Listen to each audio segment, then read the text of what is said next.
This is the broadcast from City Hall, the home of the Greater London Authority. Please stand by.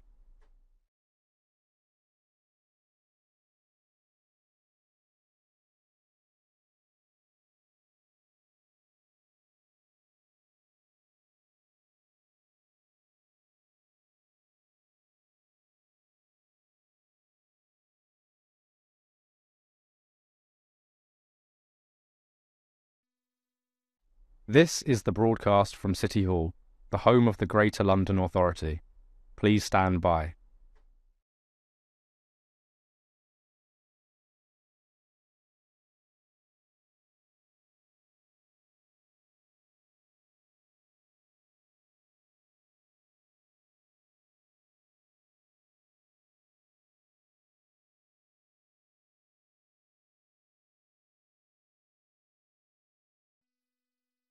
This is the broadcast from City Hall, the home of the Greater London Authority.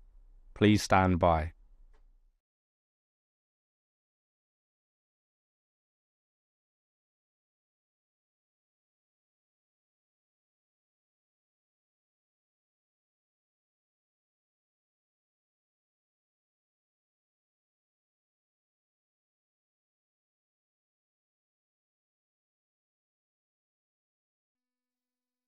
This is the broadcast from City Hall, the home of the Greater London Authority.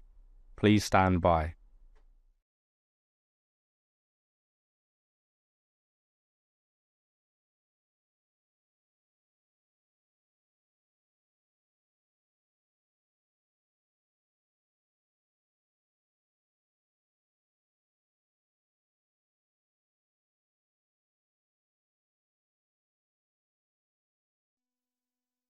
This is the broadcast from City Hall, the home of the Greater London Authority. Please stand by.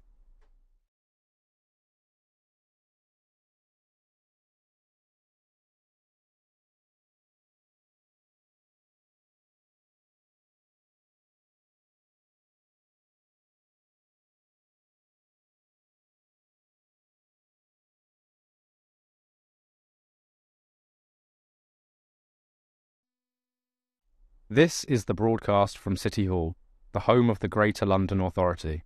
Please stand by.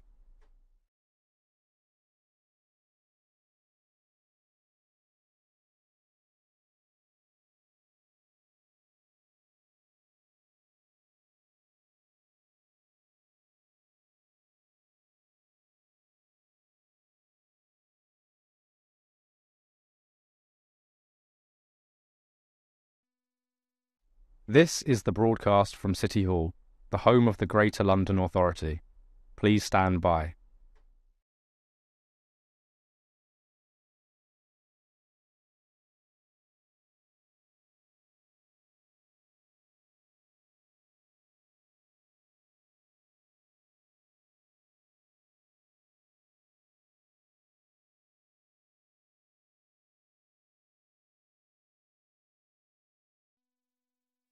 This is the broadcast from City Hall, the home of the Greater London Authority. Please stand by.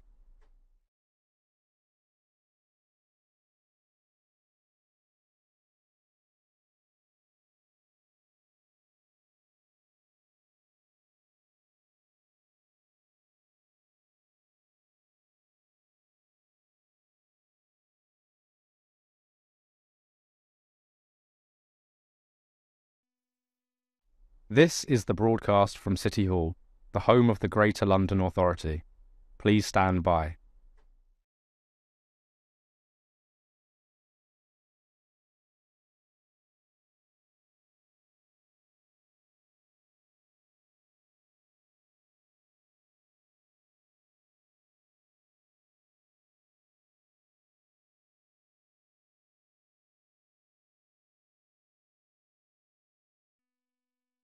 This is the broadcast from City Hall, the home of the Greater London Authority.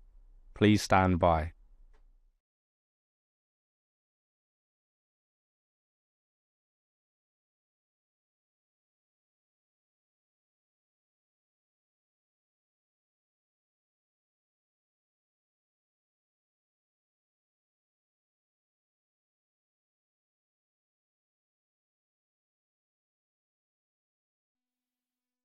This is the broadcast from City Hall, the home of the Greater London Authority. Please stand by.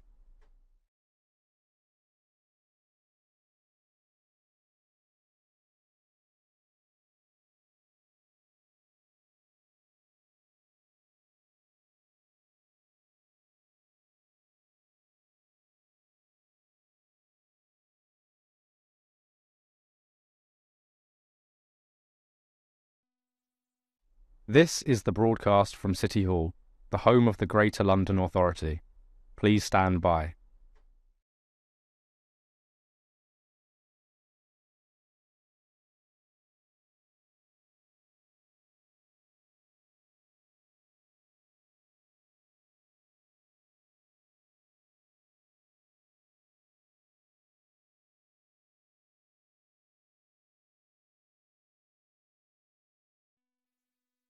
This is the broadcast from City Hall, the home of the Greater London Authority.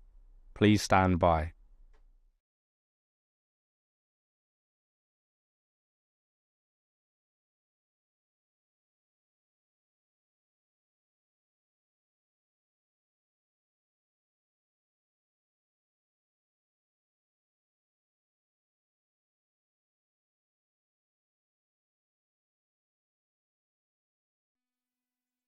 This is the broadcast from City Hall, the home of the Greater London Authority. Please stand by.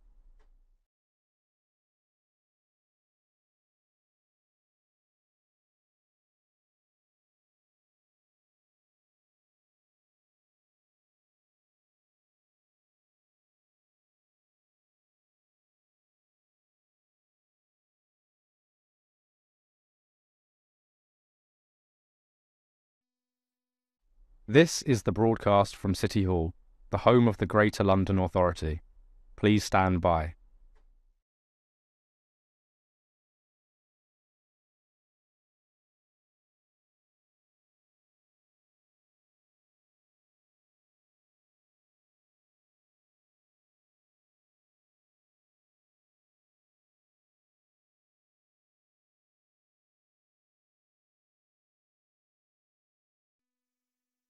This is the broadcast from City Hall, the home of the Greater London Authority. Please stand by.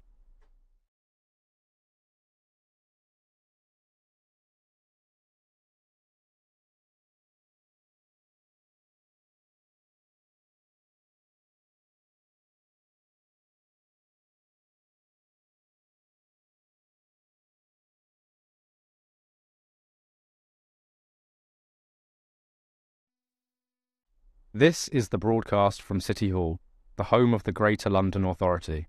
Please stand by.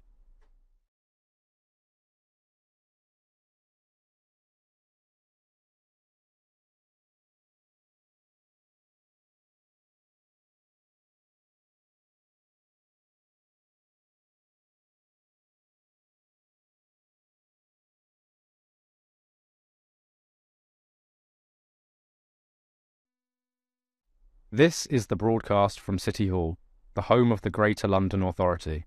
Please stand by.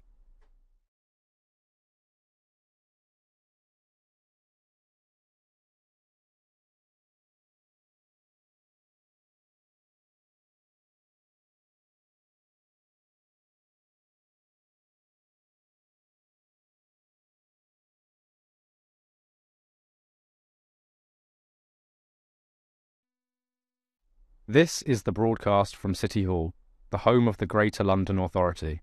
Please stand by.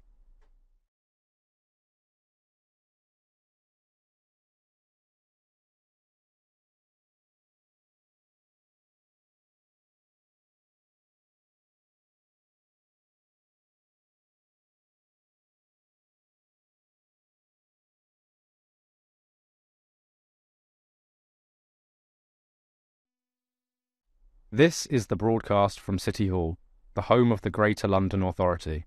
Please stand by.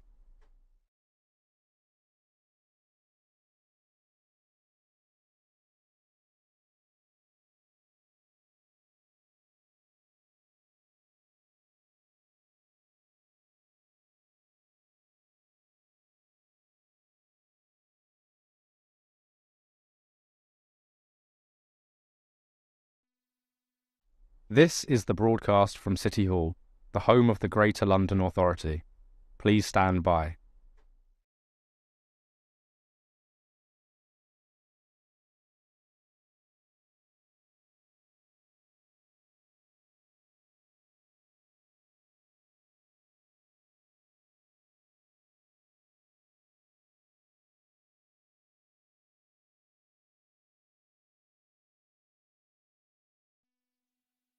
This is the broadcast from City Hall, the home of the Greater London Authority.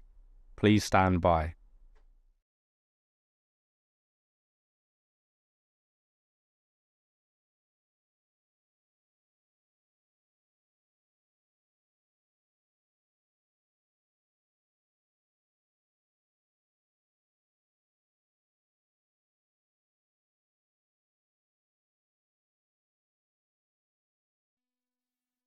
This is the broadcast from City Hall, the home of the Greater London Authority. Please stand by.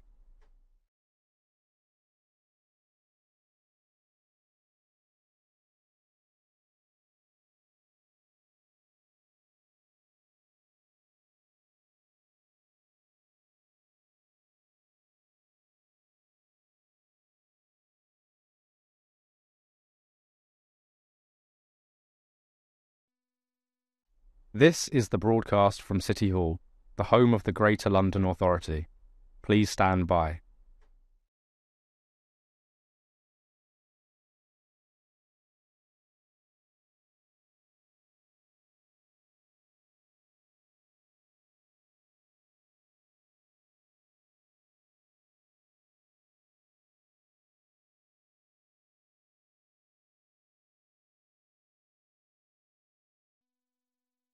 This is the broadcast from City Hall, the home of the Greater London Authority.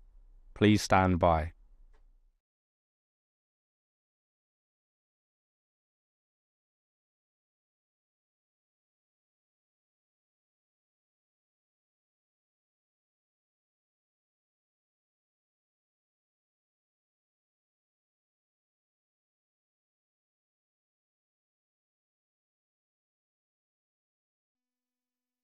This is the broadcast from City Hall, the home of the Greater London Authority. Please stand by.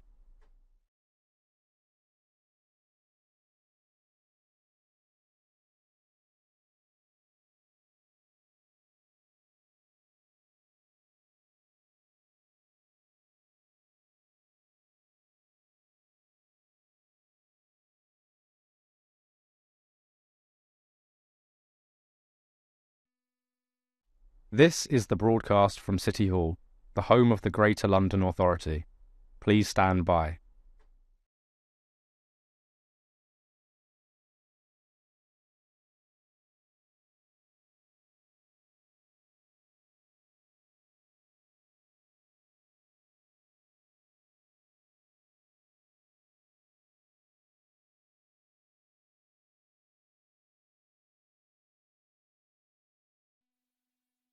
This is the broadcast from City Hall.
now with added microphone.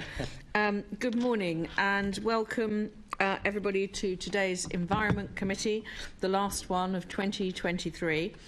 Members of the public may like to follow at London Assembly on X and use the hashtag Assembly Environment for this meeting. Can I please remind everybody, if you have brought your phone into the room, can you put your phone on silent mode? And also, if you've left it on vibrate, don't put it right in front of the microphone. And also, could I ask members and guests to position your microphones so that you can be heard clearly? But if you need to move the microphone, can you pick it up by the base? Because if you pick it up by its neck, the gooseneck, it may break off in your hands. And I don't know how much they cost, but let's not find out today. Today, our main item of business is going to be a discussion with our invited expert guests on the protection of green spaces across London. But before we begin on that item, we've got a few other short items of business which I want to go through now. Could I ask our committee clerk, Jack Booth, if we have any apologies for today's meeting? Thank you, Chair. We have apologies for absence from Assembly Member McCartney, and in accordance with Standing Order 2.4, with the permission from the Chair, Assembly Members Best and Bakari are participating in the meeting remotely. Thank you. Declarations of interest. They can be found on pages 1 to 4 of the agenda pack. Could I ask the committee to note the recommendations set out at item 2? Noted. Thank you. And does anyone have any other interests, particularly in the topic in this meeting, that they want to declare now? I'm going to assume that silence means that nobody does. The minutes are laid out at pages 5 to 52, and that's of our meeting that was held on the 15th of December. Could I ask the committee members present to confirm that they are a correct record of our proceedings then? Agreed. Okay, so I can now sign those as a correct record. We have item 4 is our summary list of actions, which are set out on pages 53 to 72. Could I ask the committee to note the completed and the outstanding actions from the previous meetings? Noted. Thank you. And finally, item 5, which is the one that I referred to at the beginning, protection of green spaces. And we're now going to move on to our in-depth discussion of that issue.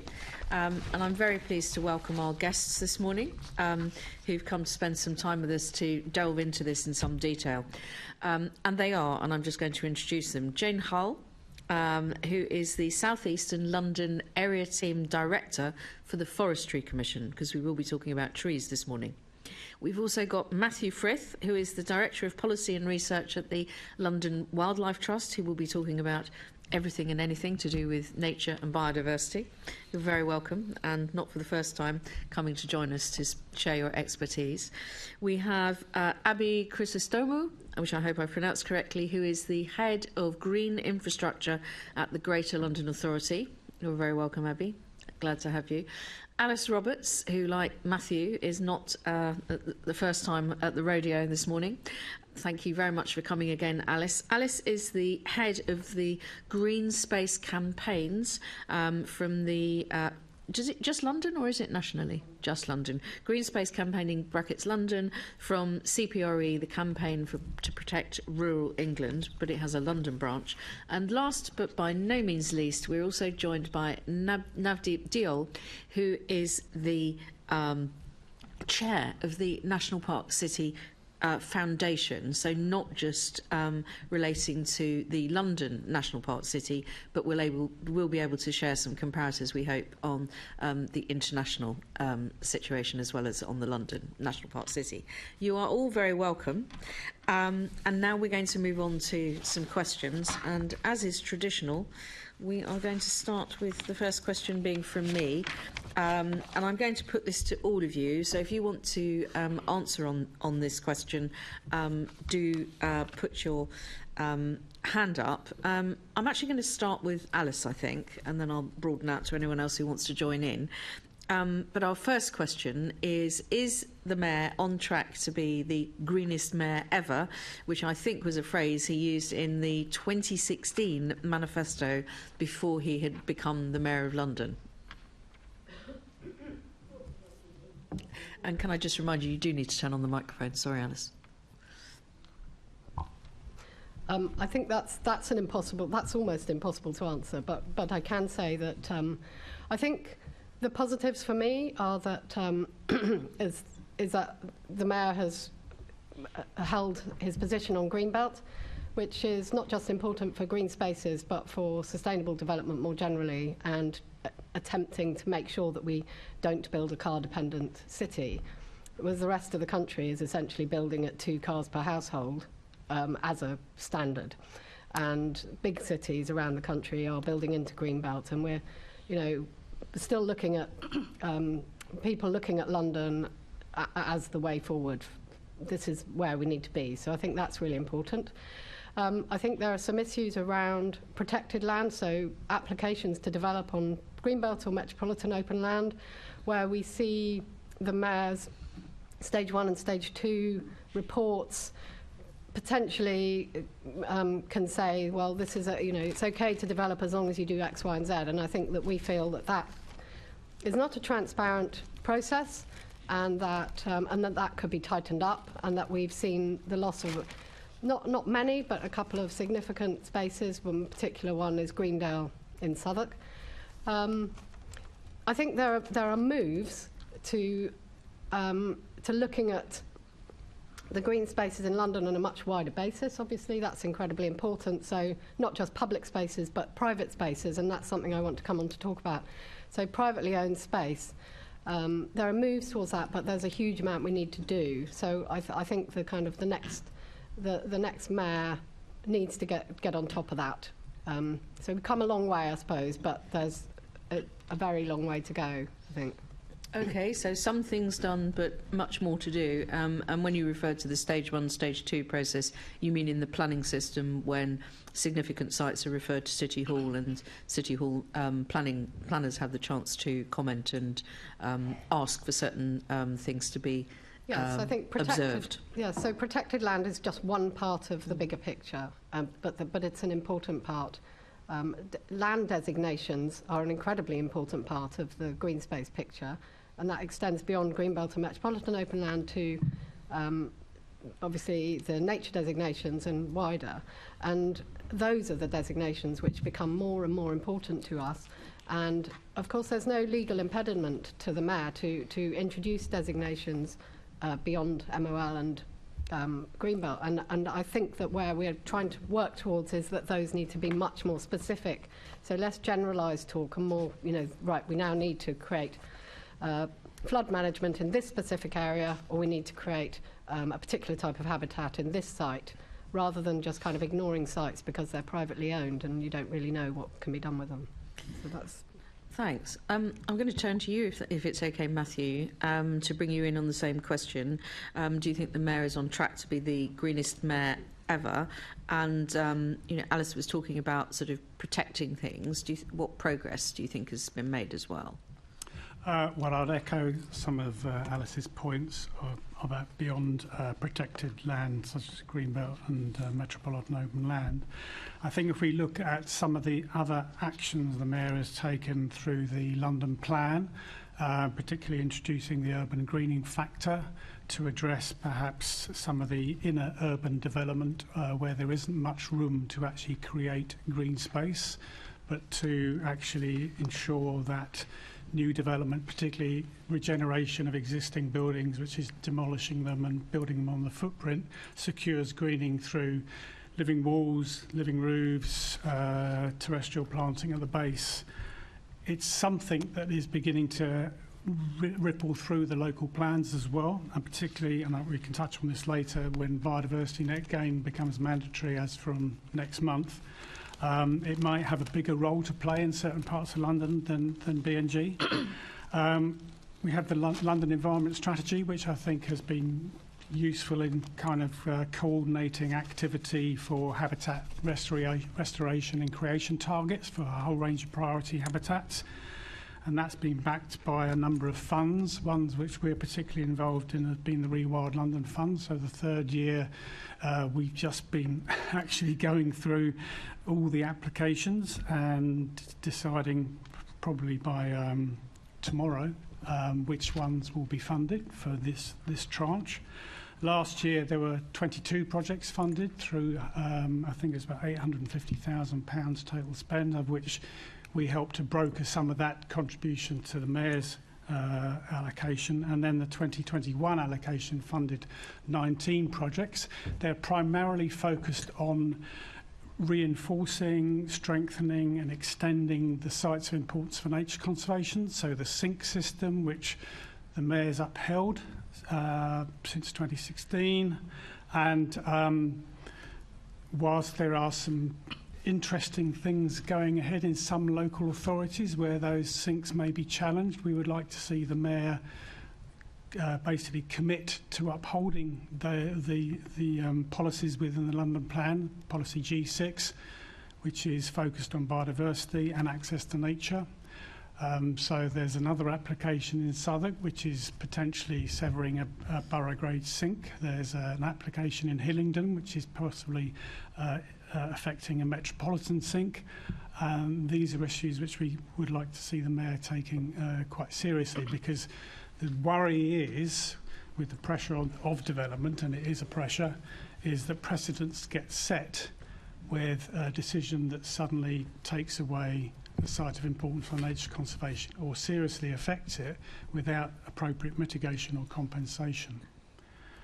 So those are kind of the headline things which are going ahead. Otherwise, there are many metrics which are quite difficult to determine. So I was asked recently at a select committee about how is wildlife doing in London. How long have you got to answer that? Because it's a really difficult. We have a 3-hour time limit on this meeting, so we'd quite like you not to use up the entire 3 hours as it goes, but if that's okay. Of course, yeah.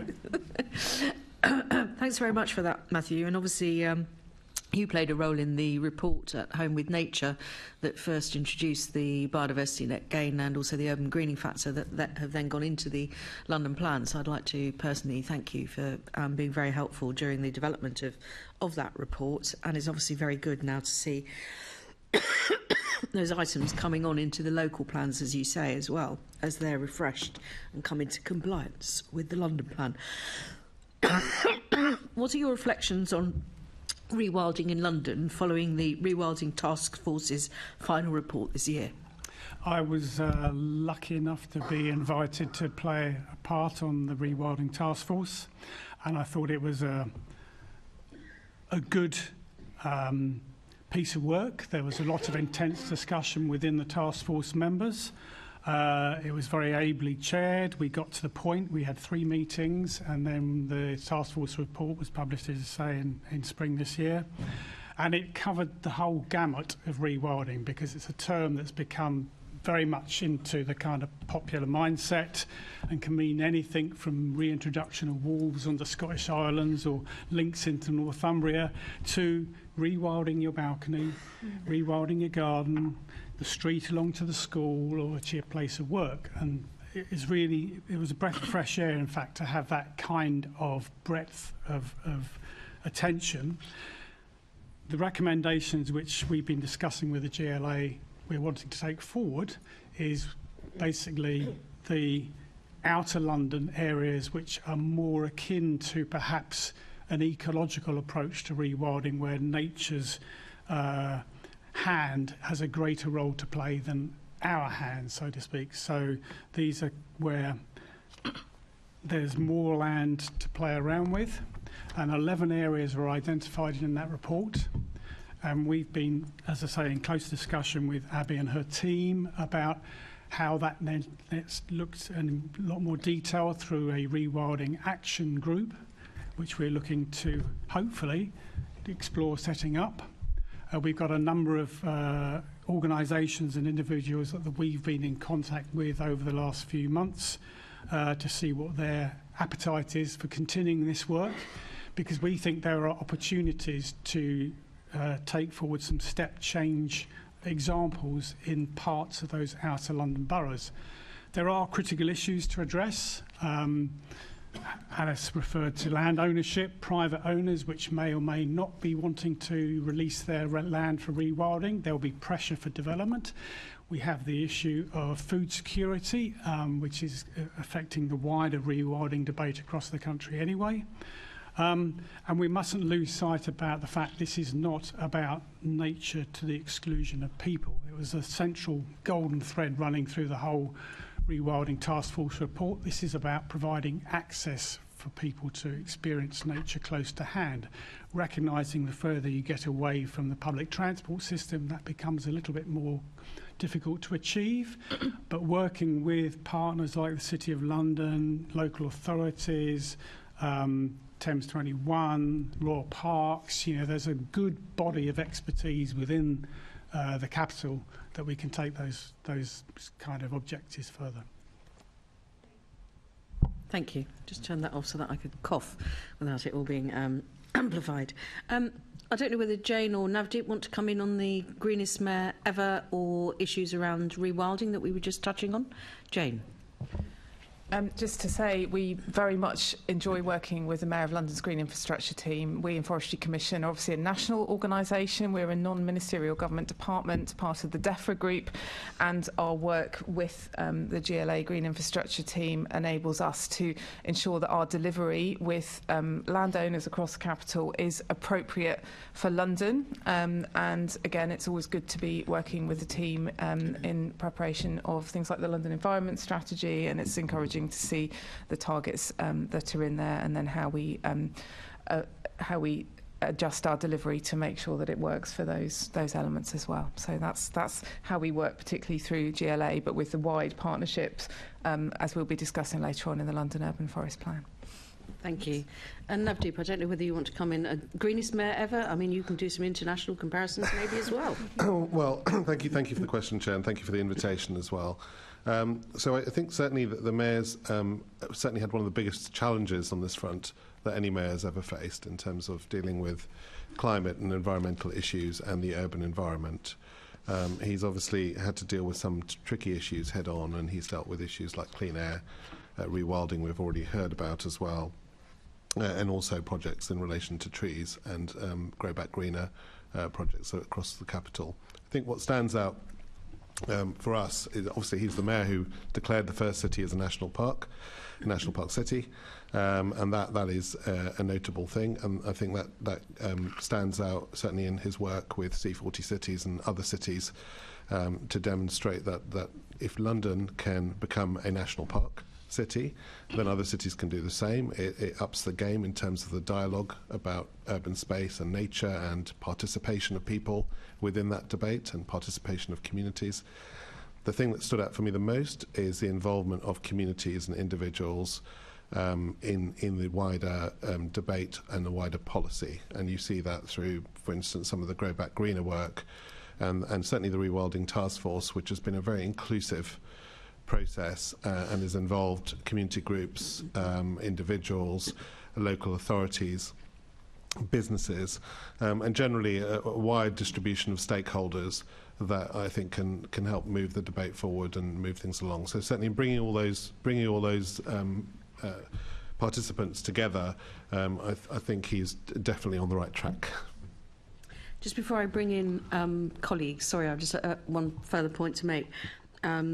Are enough implementation changes underway via local authorities as well? Because obviously asking them to change their local plans to come into conformity with the London plan is one thing, but are they doing enough as well? And I'm going to perhaps go back to Alice for that. Yeah, I mean, I think that's a gigantic gap. So we respond to local plan consultations, unlike many other organisations who probably, because they're single issue focused, so we do focus on spatial planning, and it's not routinely the case. So the London plan is effective in, for example, ensuring compliance with the car parking standards, that kind of thing, which are certain things which are very, very important to delivering a greener city. But then there are the designations around nature or flood management or green space in particular per person. So The one thing that really concerns us, or one thing that really concerns us at the moment, is that if you are densifying a city, obviously you have to keep track of how much green space there is per person. And if you are doing a super high density centre, like for example Lewisham or the bottom of the Lee River, Tower Hamlets, certain parts of that, if you try to create a map of the green space, the amount of green space per person, you would see a reduction, basically, a big reduction. And I think, what we've been trying to say is that there are answers to this. You've got to look to grey space, for example. So you might take a smaller example, for example, when you're doing infill development on housing estates, which may be the only way a council can deliver social housing, for instance, but you might be losing green space, in which case, what we're saying is you've got to start looking to grey space. And that is not routinely looked at as a spatial issue in local plans. So it feels to me like there are two massive issues within the spatial planning sector, if you like, at local government and at boroughs and at the GLA, which is one about private land and how we kind of bridge that gap between a designation and an ownership. And the other is grey space, because I'm told that roads are not part of planning, but to me that seems like something we have to crack, because it's not just about green space per person or green space access to people, particularly in inner London, but it's about how we deliver SUDs for flood management, everything. It's just everything. So roads are kind of that interconnection between roads, spatial planning and green space, and access to nature and access. It's just where everything meets. All roads, as I always say, lead to Rome. Well, Joan, we'll bring you back in a second, but so I saw you indicating, but that leads on very well to the next area where Assembly Member Zach Polanski is going to pick up the questioning. So I'm going to hand over to him now. Thank you. And did you say Jane wanted to come in? Yes, it was really just going slightly backwards to the Grow Back Greener Fund. And again, Alice, you've made some points earlier on about the need for sort of multiple uses of green space. And certainly we were very encouraged last summer when there were real challenges in the city with wildfire and heating, that the Mayor had recognised the multiple role that trees and green space play and the cooling effects, and had therefore increased investment in that. So I just wanted to add that little extra element to the responsiveness and recognition of multiple benefits. So. Thank you. And thanks, panel. This has been interesting already. Alice, I've got a series of questions for you. I think I first want to reflect on something you said to me either a year ago or 2 years ago when I was chair, and it's stuck with me probably up there with almost anything anyone's ever said in a committee, so good marks there. You talked about when protecting green spaces, why is it on volunteers and campaigners to be running all over London and constantly facing this battle of learning about planning permission, about organising community groups, about sometimes feeling like they're fighting against councils and not being represented, that kind of whole cycle of things. So I want to come back to that. I think the first question is, what practical steps can be taken to deal with threats to green spaces? So, from our point of view, that is still absolutely the case. We're supporting a pensioner in Enfield at the moment to take Tottenham Hotspur to court with Enfield Council over Whitewebb's Park. So Enfield Council is leasing the park to Spurs to build a training centre. So that is a legal challenge. So we're very lucky that we've had a volunteer solicitor and we've been working with her for 3 years, and she's now going to set up something with the Public Interest Law Centre, which will enable people via us or via other organisations, whoever, to access to some really good legal help, because it is well complicated.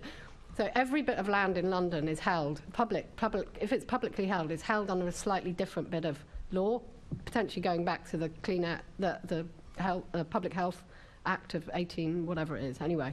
And then local government reorganisation, very complex. So we've got that being set up at the moment. We've got the Planning Aid for London is also really, really helpful and also much more active now. So that's good if you're still having to do green defending as an individual. But obviously, ultimately, that's really what we don't want. Yeah. So how do we crack that? I mean, it's really difficult. We've got to get, I think that at the moment, we're in a good position to defend spaces at the moment, but we have to think to the future, and that's where we come back to this issue about which bits of land have got a red flag above them. For me, those are the ones that I'm looking at now. I'm saying go out there, find, put an alternative vision for that site. Otherwise, what's going to happen is that eventually a developer will come in or the owner will sell it, and it's happening. It's happened with many, many, many sites already. It will end up in the hands of developers or land bankers, if we want to call them that, and then the pressure will be applied to release that for development. And then it becomes harder to do anything else with it, and then it sits there doing nothing. So that's the big one to get on top of, and that needs to be partly about what the London plan says about land and what it's designated for. So this is what I was thinking about. We have very high targets to deliver new habitat, and if we can find sites which can then be designated somehow to create that new habitat, then it becomes harder for developers to make a case that it should be, used for housing or used for some other kind of development.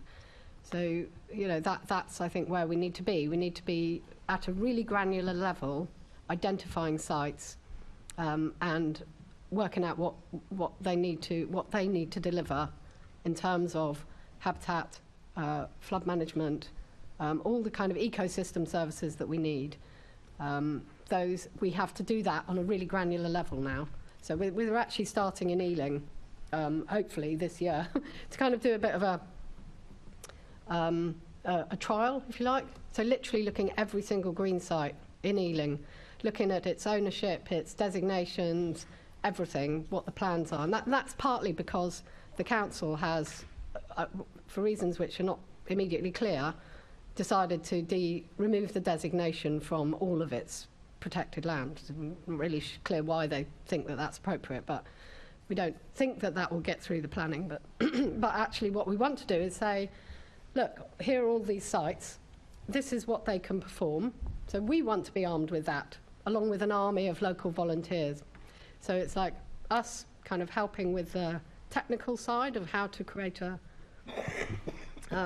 system to do that, and then local, well-informed volunteers feeding in with all the information we need to create a map, which then helps us to protect sites into the future, basically. So I think it's all about the future now for me, providing, of course, we maintain the strong protections that we have and don't undermine those.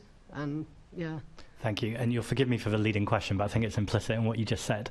Do you see a role for the GLA in collating and sharing that sites that are either under threat or there's proposal of development on there? Yeah. So I mean, I think that there's a level of strategic planning, isn't there? Which it says, right, this is what we need to do. This is kind of approximately where we need it, if you like. So the nature recovery strategy, as I understand it, gives some kind of guidance about the where, but it's not saying, right, we need this site to perform this function. And it's that level of granularity that I think we now need to move quickly towards. Does that make sense? Yeah, no, it makes total sense. And I've heard that there is a map of SUDs, like need. Yep. But I don't know, I can't get my hands on it, I really want it. But where do we need specifically to put the sustainable urban drainage? And that might be a large-scale SUDs, like in a park, or a green space, or it might be the on-street SUDs. But if you have that map and you're a council or an officer, whoever you are, they need to be able to see and understand that and then plan the granularity at a lower level. So it's happening. So there's lots and lots of work going on around flood management, but it's patching it onto highways, transport, green space, how do you do that at a granular level? And that we have to look to the boroughs too, obviously. My understanding of the map of SUDs as well is that it's incomplete with private land, so that speaks to what you were talking about as well about designations. My final question to you, and then I'm going to open up to the rest of the panel. You mentioned Ealing, so I wrote to the leader of the council, Peter Mason, expressing concerns around what you're talking about, but particularly around Warren Farm. And I'm sure you'll know very well, I think you visited, that they want to see that designated as a nature reserve. We've also got issues in Wimbledon with Wimbledon tennis courts looking to build on areas with significant biodiversity. Do you think there's enough protection in the London plan for metropolitan open land and areas with significant biodiversity?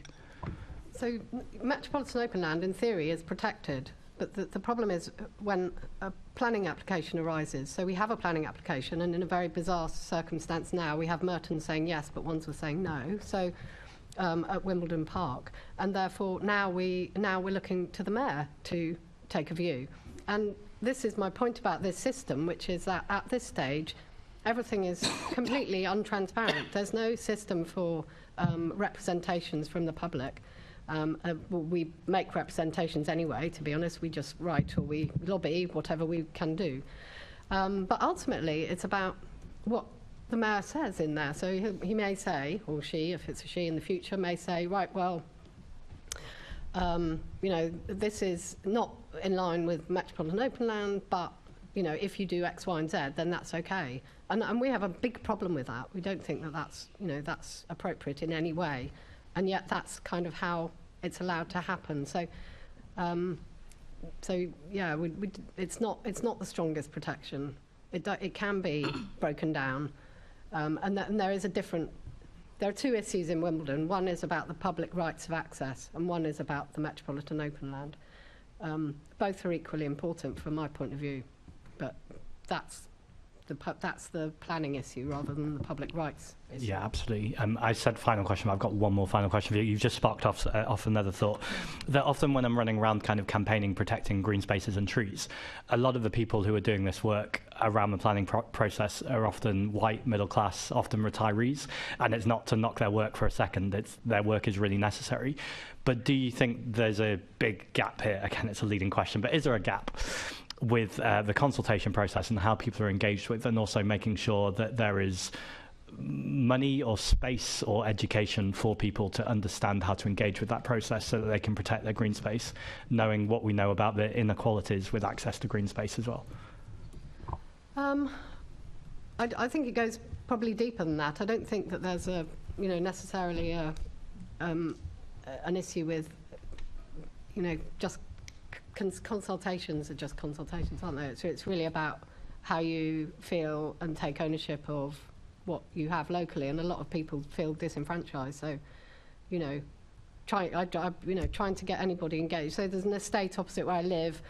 Obviously, lots of people from BAME backgrounds, but also people on very low incomes, and very almost impossible to get anybody engaged in trying to, you know, just do some very basic changes, which I thought would make it a bit better, like get rid of a bit of parking, put in some green space. Well, and I think that that's just a reflection of partly how disenfranchised people are, and partly just how, you know, how much what else they're having to deal with. So I don't think that that's just on one level, is it? That's just a lot of levels, and how you go about tackling that, I think, is a kind of much bigger question, I would say, than just kind of supporting people to respond to consultations, I suppose. Perhaps much more to do with something like what National Park City are doing, trying to bring people in to become rangers and, you know, take ownership of spaces more generally, I think. Thank you.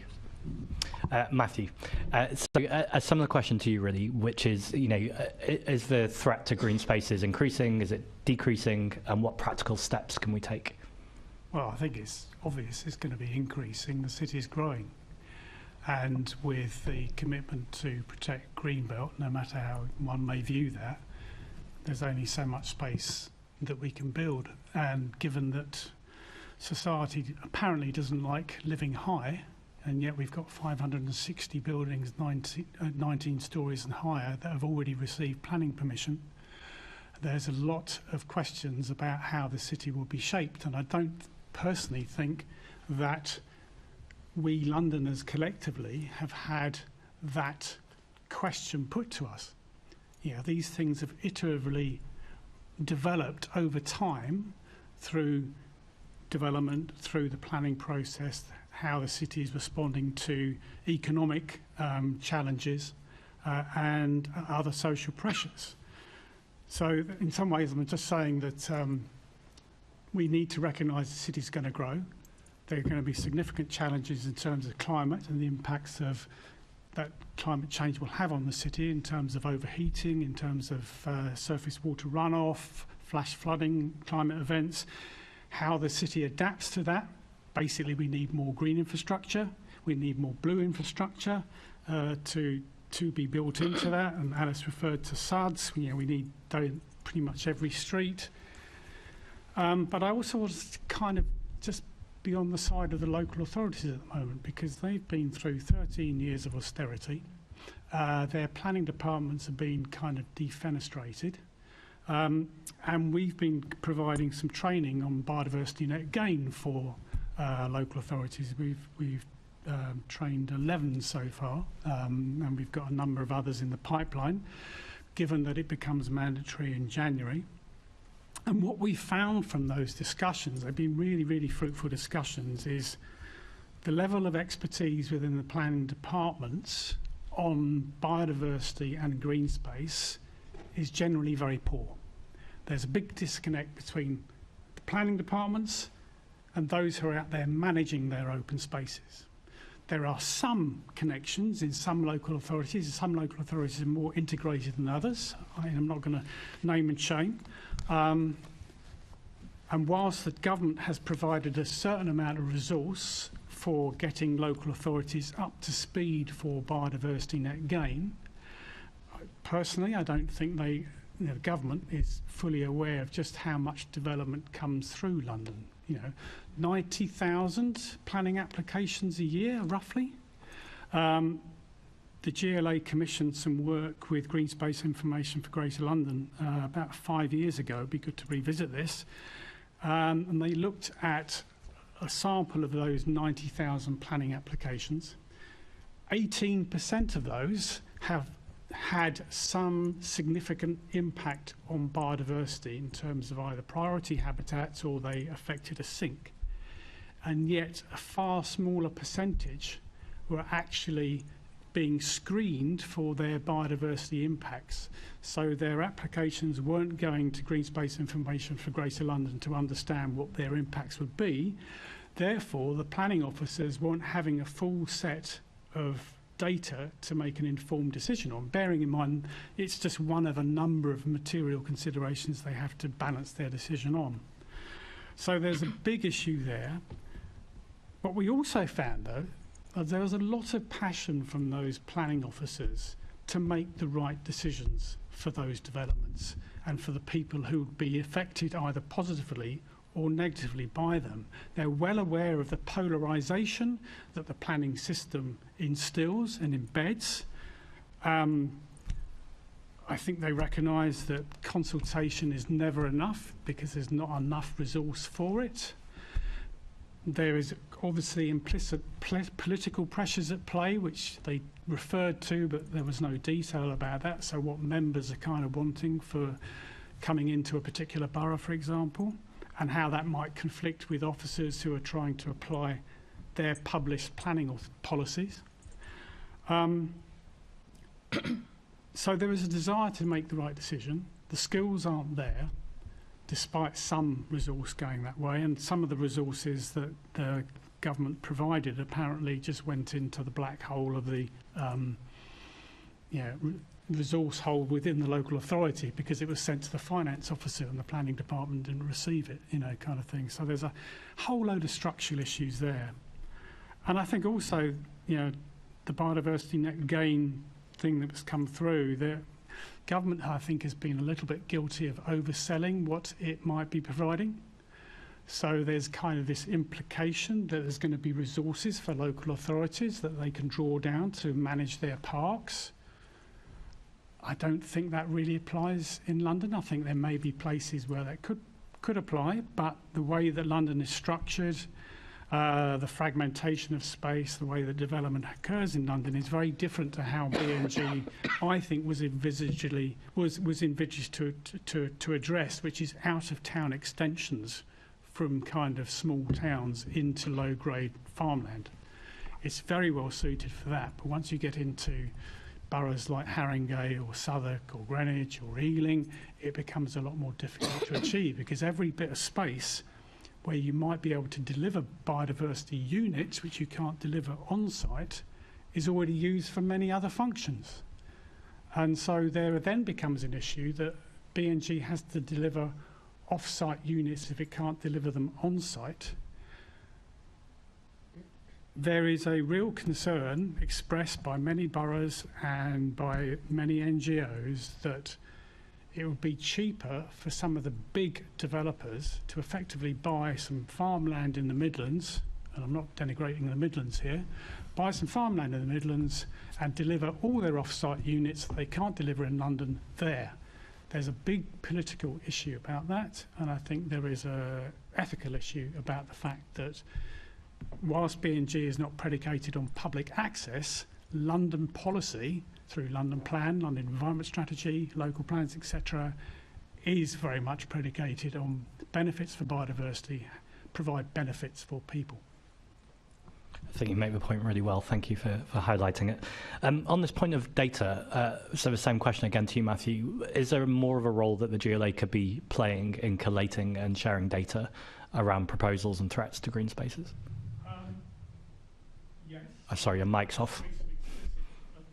I think there should be some explicit requirements in local plans and London Plan policy that green space information for Greater London, which is the kind of key data source for environmental records. I know the GLA holds other data, for example, tree canopy cover, so that therefore that enough data is there to inform decisions. There's also another issue that developers or their consultants working for them do not generally provide data to Google. So then we've got issues that data is kind of collected and hoarded away, so we're losing data from the planning process. I don't think there's a deliberate decision to avoid giving data, but consultants often don't build in the data collection costs in their quotes to clients. So there's an issue there. There's also the matter, I think, of transparency of that data so that the public can see what is actually available and what's applicable to any particular site. And so from the issues that we have in terms of responding to planning applications, and responding to one at this moment in time, is that the consultants working for the client, my view is that they didn't do a particularly good job. The local residents who kind of informed us of this was particularly happening also, I would argue, probably made some rather exaggerated claims about how important that site is, but it's because people feel passionate about it. So whilst there may not be tawny owls breeding in this particular site, the fact that they might have heard a tawny owl suggests that they're being used. So I think there is a bigger role for organisations like ourselves is to try and promote the real value of those sites. Now, the sites of importance for nature conservation, there's 1,600 plus across the capital. There is information about what's on those sites, but only those which are public accessible. So coming back to Alice's point, Giggle do not give the information of those spaces which are private. Now, I don't know why that is, but that's something that they've chosen to do. There is an issue, I suppose, is who knows that green space information for Greater London exists. The GLA, in its early days, had what was called, I think it was called the Wild Web, which was every site of importance for nature conservation was available through a particular arm's length platform that the GLA website managed. So you could find out where your local sites of importance for where your sites of importance for nature conservation were, and a brief description of why they were designated. Now, I'm not suggesting that's what the GLA could be doing, but it's there is an issue about availability of data. What can people see? What's important in their neighbourhood? And I just wanted to come also to follow the point that Alice was making in terms of the local nature recovery strategy. So obviously this is a requirement through the Environment Act. GLA is a responsible authority and work has started on taking that forward. But the clue is in the term, it's strategic. So it's looking at a much higher resolution and a much lower resolution than I think Alice was referring to in terms of Ealing as a pilot. However, there will be an expectation that every local authority in London will produce some kind of local nature recovery plan, which kind of feeds into, from working with their stakeholders through biodiversity partnerships or green infrastructure partnerships or parks, friends, forums, etc., collecting that information, feeding that up to inform the London local nature recovery strategy, while the London local nature recovery strategy I don't want to interrupt, but we are going to come on to the local the London nature recovery strategy when Assembly Member Devenish does some questioning in a minute. So I can just pull you back and away from that. Sorry, I should have done that, Chair. Thank you. Sorry, Matt. Abby, can I come on to you? So a lot of conversation here about data. The Wild Web sounds really interesting to me. I don't know if it was before your time or if you'd be able to comment on that. But what information does the Mayor hold about green spaces, and how is this used to inform the GLA's approach to protecting them? Yes, so there's quite a lot that the GLA holds on data and mapping, and we work really closely with Giggle and work with them on improving their data as well. So there's quite a lot that's already been discussed, so try to touch on some of these things. So when it comes to, let's start with open space and kind of designation in the planning system. So in that case, the designation of local of open space is done at the borough level, and the London plan sets requirements for that based on kind of size and distance and things like that. And there's a lot of encouragement and guidance on how to do that. But ultimately, it's for the boroughs to set up through their local plans how and where to designate their land. And then the Mayor has the ability through the planning process to then review and comment on that. And there have been cases, and there's a few live ones at the moment, some of which are the ones that have been mentioned, where especially if there's issues with metropolitan open land and green belts, that the Mayor takes quite a strong stance to make sure to protect those and comments back on draft local plans. But the actual data collection for open space is done at the borough level, and it really needs to be done so because the boroughs have the local knowledge and really the kind of expertise at the local level and the links with community groups, and that's not something that the GLA can have an overview of across all of London. But I think we all know boroughs are really struggling, and I just pulled out, I just wanted to say a stat actually, this came from our London Green Spaces Commission 3 years ago now. Over the period 2010 to 2020, $4 billion was cut from core funding for local services in London, and spending on public green space fell by over 30% to just 159 million, while London's population grew by 900,000 people. And that's just one of many stats. There's like countless reports about the gutting of local services, generally, of course, but very specifically on green space and green space protection. And I think, as Matthew was talking about, expertise at the local level. And I think that is one of the biggest challenges. And so, one of the things, so Giggle holds the public open space data, but they get that from boroughs. And so one of the things we are looking to do is do kind of an audit or review of that data and see what could be done to help improve it as a baseline, but also to help support boroughs in making sure that gets updated correctly. But kind of in a wider sense, a lot of what the Mayor and the GLA can do in this space is sort of what we do in the London plan, the policies that we set there, but it's also kind of the data that we provide, the training and the guidance that we provide. And we provide quite a lot of different data sets and tools that's increased over the last few years. And I think we'll be talking more about the All London Green Grid update in a bit, so I won't go into loads of detail, but there's quite a significant piece of work coming to modernise a lot of that. But currently existing, we have one of the many tools that we have is the Green Infrastructure Focus Map, and that actually takes quite a lot of the issues I think Alice was talking about, whether it's flood risk, air quality, lack of active travel, biodiversity, all these sort of issues that green infrastructure can help address in some way, and it maps out the need for that across London, both kind of single issue data sets but also combined. And so I think that was published maybe 3 or 4 years ago as a tool for folks to use, and boroughs and also kind of, some of our grant applicants use it as well to help identify exactly whether, does there need to be some sort of flood protection on this site,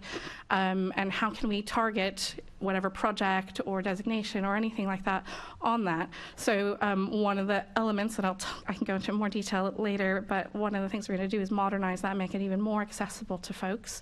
But all that data set is available and it's downloadable through the London Data Store.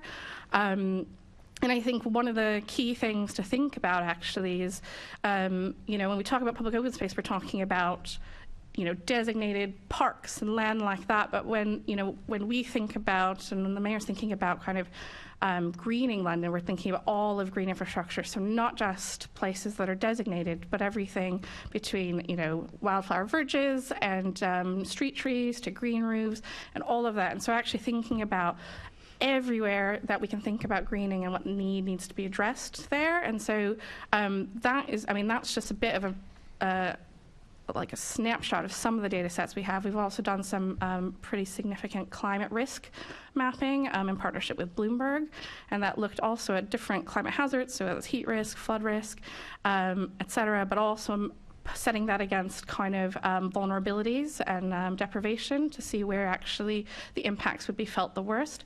And we use all these kind of tools and maps that I'm talking about as part of certainly the programs that we run and the funding that we give out, but they're also all available for boroughs as part of their kind of local plan development. And then one of the other big requirements is in the London plan, the most recent London plan, is for boroughs to do their own green infrastructure strategies. And so I think Hackney's the first one out of the gate, quite a good one actually, but and it's in a similar way trying to look across all of green infrastructure, so not just a parks and open space plan, but also kind of weaving together the general greening throughout their borough, and then using the policies and the data that we provide to help them identify where to focus and where to actually create new spaces or design green spaces in such a way to provide flood risk benefits or any sort of thing like that. And so there are more and more boroughs we've issued guidance and things like that, and working more with boroughs to make sure that they are on track to do that. And I think we will have a lot more kind of data and evidence and stuff coming soon with the LNRS and the All London Green Grid update as well. But I'll stop there because we'll talk about that. That was really thorough, thank you. I'm going to come to Alice in a second, but just one follow-up to you. Mm-hmm. So I was hearing clearly there that local authorities are struggling with finance and expertise, and I think we've heard that from everyone who's spoken today. Are there any other barriers to why some local authorities aren't doing this as well as they might? Well, it's unfortunate actually that we don't have a borough representative here today. I mean, probably most of their barriers can be pinpointed down to financing and resourcing things, because I think the steers both from kind of national policy but especially London plan policy direct them to take advantage of their local plan process and the powers that they do have to think about the climate and ecological emergencies as part of their local plan. Obviously, there's, as Matthew was saying, London is a dense and densifying city, and so between that densification and the climate impacts, there's a lot of demand for land and space. And I think, we're talking about green spaces today, but there's obviously so many other elements of things that local boroughs have to think about in terms of housing targets and other things, and trying to think about those things holistically and how you can actually, when planned correctly and designed well, you can actually do both. It's not necessarily a competition for most land in lots of cases, and I think that's where things like our urban greening factor, which came in new with the last London plan, has actually had quite a significant impact already.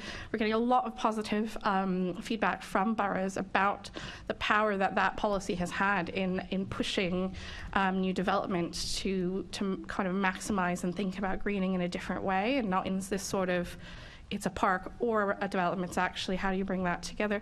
So I think there's quite a lot of tools and things that they have available to them, but there's also a lot of pressures and a lot of demands with not a lot of finance and not a lot of staff. So I quite feel for our borough colleagues on that, and I think we're always looking to ways that we can support more, whether that's through guidance or training or partnering with.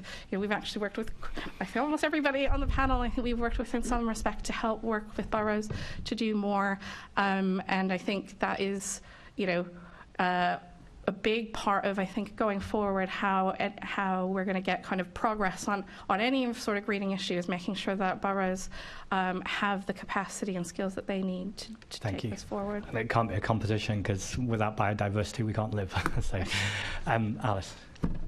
Yeah, I just really wanted to say about the data about what do we know about London's green space, and actually I feel quite strongly that we don't know enough, and there's a ton of it where we know literally nothing about it, and to the point where I've looked at 4 different data sets and they all say something completely different about one space.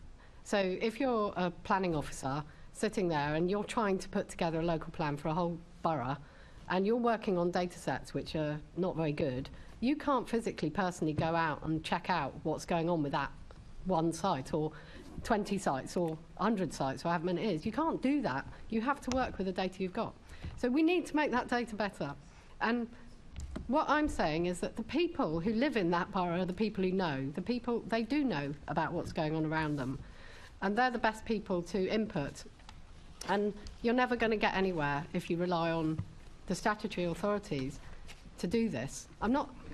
It's not a denigrating issue. It's just that there's no capacity there, and actually often they don't have the knowledge. So let's just utilise the people who are there. There are so many people who are willing to help and put in an effort at a voluntary basis to feed into a system where we actually finally try to draw a line and say, right, we're now going to have a really good baseline of what is going on out there. What is this bit of land? What is it, I mean, I know boroughs where there are playing fields which are still called playing fields, where I know they've been fenced off for 15 years. Bowling greens which have been out of use for 30 years and fenced off and locked up. They're still down as bowling greens, It's no good, is it? How is that going to help us to know what we need if we don't know what we've got? Yeah, absolutely. It's impossible. We've got to sort it out. That's the number one priority. And I think it can be done without loads of money, providing we create a framework where local people can feed in, and it's you can update everything really well.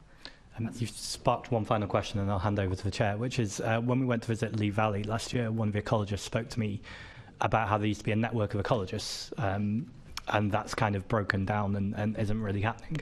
Do you see a role for the GLA to connect and convene ecologists together? I mean, that's probably not a question for me, but certainly, ecologists are one very, very important part of the picture, aren't they? But there's a lot of other parts of the picture, and I find that I'm talking about sports pitches quite often, when sports pitches are a really, really important part of the green space picture. Obviously, London Sport are not here, but they're trying to map pitches currently to try to make sure that those are not taken out of use or that they are delivering some kind of actual benefit. So too often they're just sitting there doing nothing, and there's no real reason for that apart from the fact that they've been sold to a developer basically who doesn't want to do anything with it. So it's one network, but it's not the only one, I would say. Got it. Thank you. Thanks, Chair. Thank you. I'm going to pass over to Assembly Member Hina Bakari, who's going to do questioning, but she's going to be doing that from online. Thank you. Thank you so much, Chair. I'm just going to ask Abby a question on something related that we've just been talking about. Now, in the Campaign to Protect Rural England report, the London 2022 report Forever Green, it highlighted 50 green spaces currently under threat across the capital. And actually, one of them which was just mentioned earlier, Warren Farm. And in February, I actually wrote to the Mayor regarding Warren Farm, urgently asking if the local nature reserve status grant could be secured. As the head of the green infrastructure for the GLA, have you considered advising the Mayor and Ealing Council to grant the local nature reserve status to protect Warren Farm? I think I heard most of that, yeah. Yeah, so we're obviously really familiar with what's going on in Warren Farm. Ultimately, this so local nature reserve designation is not something that the mayor can bestow. It's boroughs who have to do these designations, and I think we set out very clear guidance on what we think sites for importance for nature conservation should be and how they should be protected, and we also set guidance on the other kind of demands for open space and green space, so whether that's recreation or not. But ultimately, it requires local knowledge from the borough to make those decisions about how to balance those needs across their borough. And so I know that they're kind of committed to protecting the kind of rare and valuable species and habitat that they find there, but ultimately the mayor doesn't really have a role to play in commenting on that until there is until there's a referable application to the mayor or a London plan or a local plan submission as well. So that's, and I think we really try to work, I think, to identify the root of some of the tensions, I think, for different demands for land, because I think, Warren Farm isn't the only place with these sorts of tensions in demand for green space, and I think we've already been discussing with the pressures on land that's going to only increase. And I think one of the things we try to focus on is how can the GLA at the strategic level and through either our policy or guidance help boroughs to kind of make the best decisions they can for those difficult tensions for the use of land. But I think have you been having discussions with Ealing Council, as an organisation, to discuss the reasons for those tensions and advise them? Sorry, I couldn't quite hear. Sorry, I was just talking about your communications with Ealing Council, because I'm aware of the Mayor has made communications with Ealing Council over this issue. I want to know what kind of influence that has on the final decisions. Well, I think obviously the Mayor and Deputy Mayor have discussions with Ealing Council, but I think ultimately and officers have discussions as well, but ultimately their discussions, they're not kind of formal, I guess, statements or. So the mayor will not even consider writing to the leader of the Ealing Council just to clarify the points that you've been making about green spaces? I don't think I can answer that for him. Okay, all right. So, I mean, let's talk a little bit more about the other issue that, and interestingly, Liberal Democrat councillors have been working with campaigners on Warren Farm issue, but also with the All England Lawn Tennis Club. And this is another issue that the Mayor of London now will be having to deal with because of the fact that there has been a difference of opinion between Merton Council and Wandsworth Council. And I'd like to know the position and the advice that you'll be giving the Mayor on this issue. 2,000 trees are expected to be removed from 75 acres of metropolitan open land, and the Mayor outlines his intention to protect metropolitan open land in his policy G3 on the London plan. So will your team be advising the Mayor on this particular issue, and will it be to reject the plans, because this will pose a real threat to this particular metropolitan open land? Yeah, so this particular development is referable to the Mayor, so this will be coming to the Mayor. We don't actually know the timeline for when that will happen, but the London Plan and the Mayor have really strong protections for metropolitan open land, and really there has to be very special circumstances to justify any encroachment or development on metropolitan open land. And certainly in the Stage 1 report that was issued in 2021, we didn't find that had been fully demonstrated. So I can't really comment on the the live application, because we haven't necessarily received that yet, and it is referable. So there will be a formal statement made. But yes, certainly in the earlier stages, the plans didn't meet the standards for very special circumstances on metropolitan open land. So. Let's talk about the special circumstances, because I think that's the most key point here.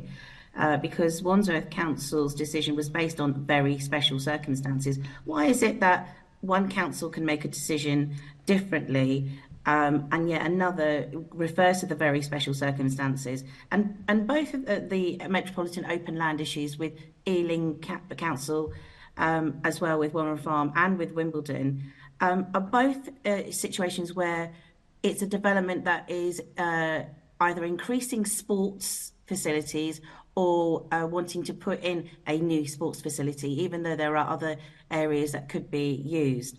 So why is it that there is an issue with this particular Assembly member,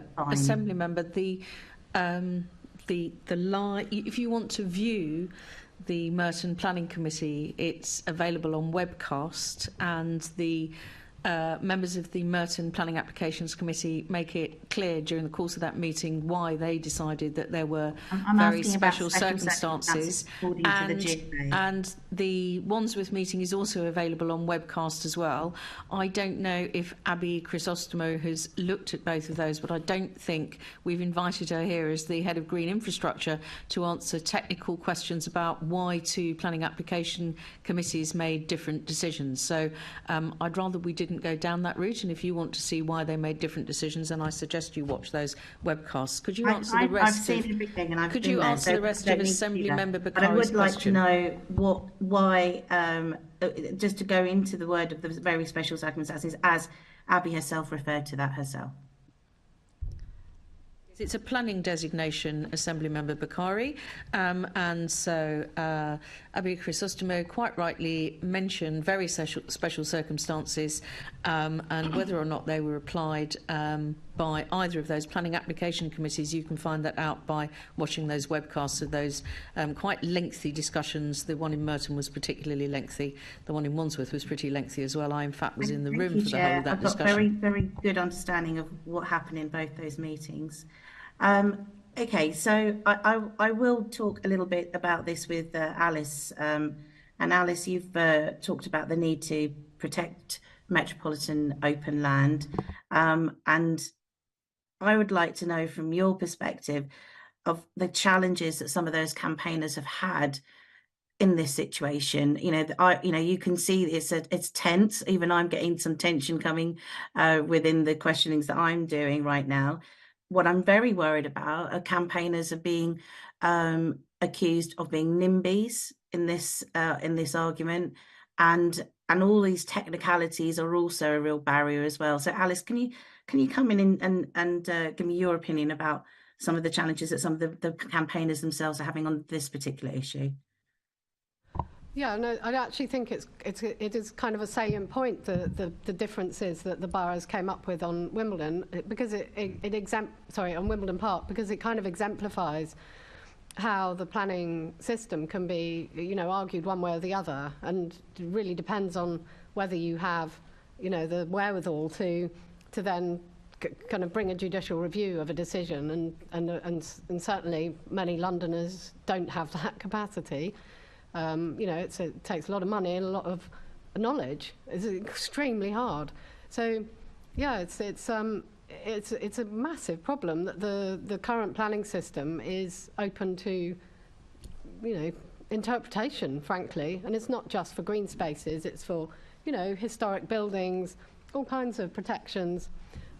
Just end up arguable, I guess. So yeah, when we advise local groups, what we'll be doing is saying, you need to be really on it with the planning issues. So you need to be following that really carefully. You need advice and good, people with expertise. But you also need to fight it politically, by which I mean, you need to try to make sure that local people are showing what they feel really strongly, and that your local councillors are really aware of what the impact of this will be on, the issues that you care about. And ultimately, you may have to fight it legally, and that's where we found ourselves, and that is very, very unfortunate. So I think it is a salient point, and the thing that we really need, we ask politicians to do, is to say, you need to be strong on this. You need to say no. It's not okay to suddenly just let through a development on a local park which serves, a huge population like Greendale in Southwark, and that was an appalling decision. And now we looking like we might have a decision in Wimbledon Park. We don't know, but that might be lost to the public forever. And it does have public. The Mayor doesn't reject this could potentially be setting a precedent. Do you think that is the case? I don't know if there's a precedent, because obviously there are precedents for protected land being built on all over the place. Unfortunately, it's not something that doesn't happen. It does happen, but yeah, if you allow through something which is so clearly, not, in our view, very special circumstances, where there is an alternative. There are clear alternatives.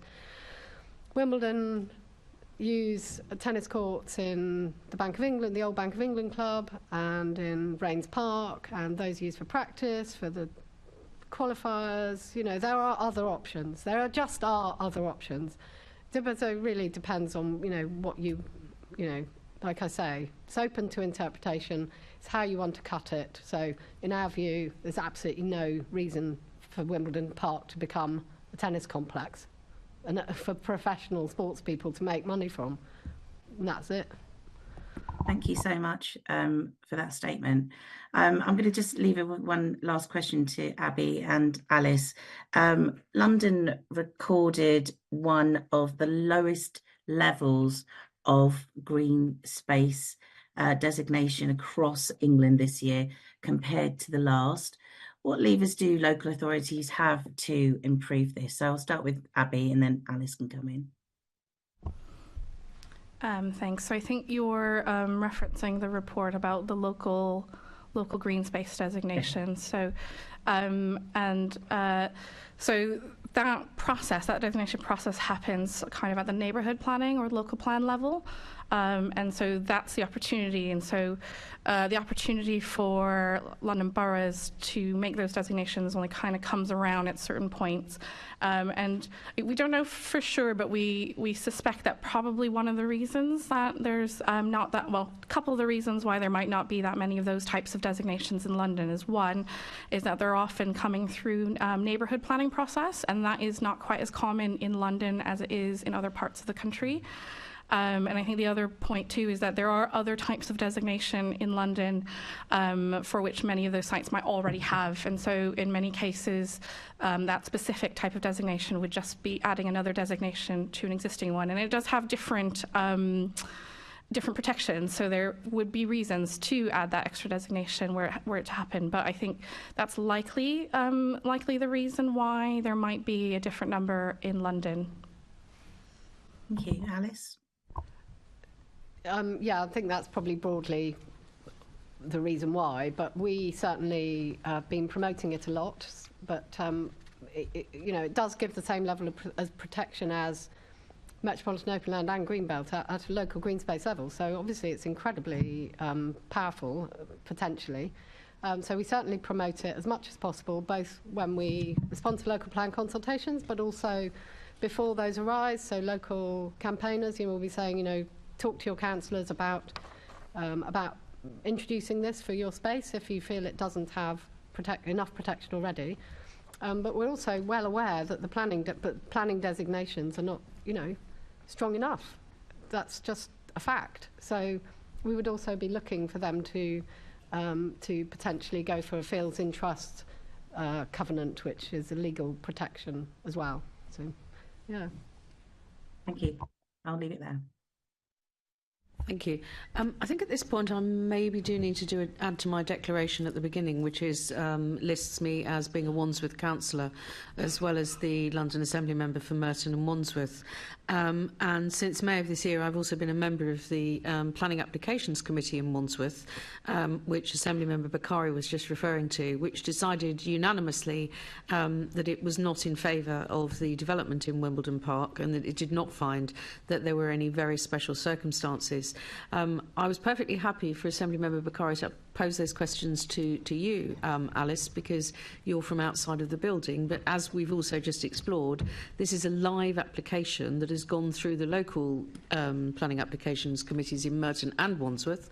And is likely to be coming towards the GLA, and I just don't think it's fair to ask officers of the GLA who might be being consulted over their view of this application when it comes in to pose that question to GLA officers. So I'm sorry if you felt I was interrupting your questioning, but I was very happy for Alice to answer, but not for GLA officers, just because we are in a live application situation, and I wouldn't want in any way the Environment Committee to open up for any sort of judicial review mechanism to be applied to any future decision.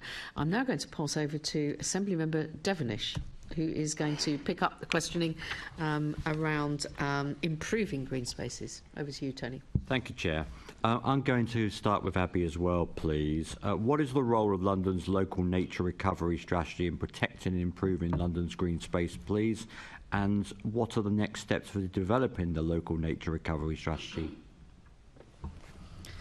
Thank you. In June this year, the Mayor was appointed as the responsible authority by the Secretary of State for DEFRA as the responsible authority for the London Local Nature Recovery Strategy.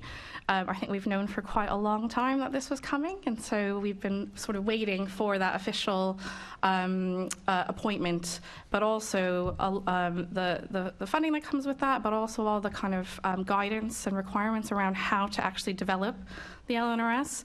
And so the kind of key things for the LNRS, which I'll refer to it as, is that we have until early 2025, so summer 2025, to develop the LNRS. And we have to consult what they call supporting authorities. So in London, the supporting authorities are the 33 local authorities plus Natural England. And we have to involve them as part of the formal process. And then there's a two-stage formal consultation process, whereby we issue the draft strategy for consultation, and then we have the kind of the final version that goes to public consultation as well. And then the other requirements of the LNRS are that we would then have to report on the progress against the LNRS afterwards and update the LNRS on a 3 to 10 year cycle decided by DEFRA in the future. So, we're actually quite excited to be able to produce the LNRS because I think it gives us an opportunity to improve our data set when it comes to nature and biodiversity.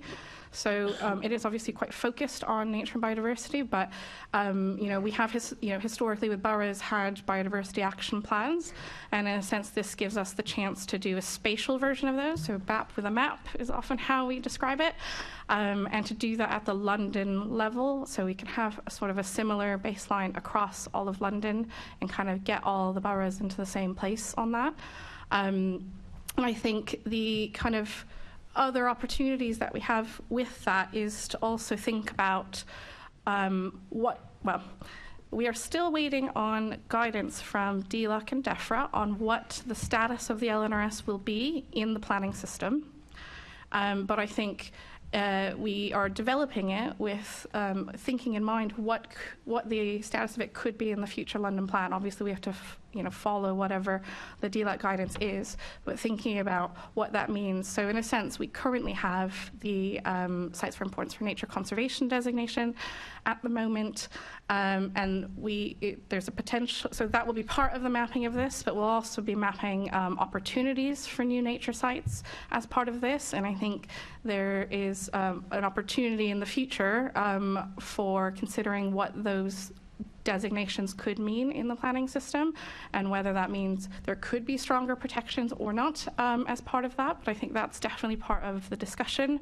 So in the development of the LNRS with both local authorities, but also with many stakeholders, including many of the people again on the panel today, and many of the groups represented by the panel today, we will be looking to then do that mapping, but also setting out some kind of principles and priorities for biodiversity.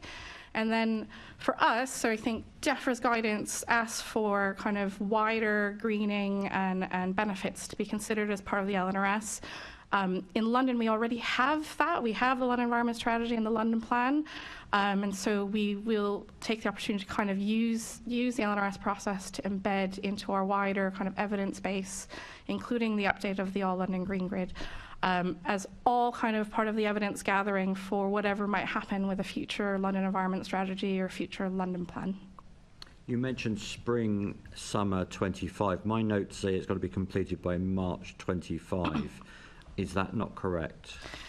So they were really late at issuing the actual appointments and the funding. So the funding runs out March 2025, but the specific deadline for when the finals will be completed is a little bit blurrier. So, I mean, we're targeting March 25, but I think, you know, as things go, and also because we're including consultation processes, it might take a little bit longer than that, but we'll see. Okay, my next question was, shall we start at Navdeep and work our way down the panel? What are your views about what should be included in the LNRS and the process for developing it further?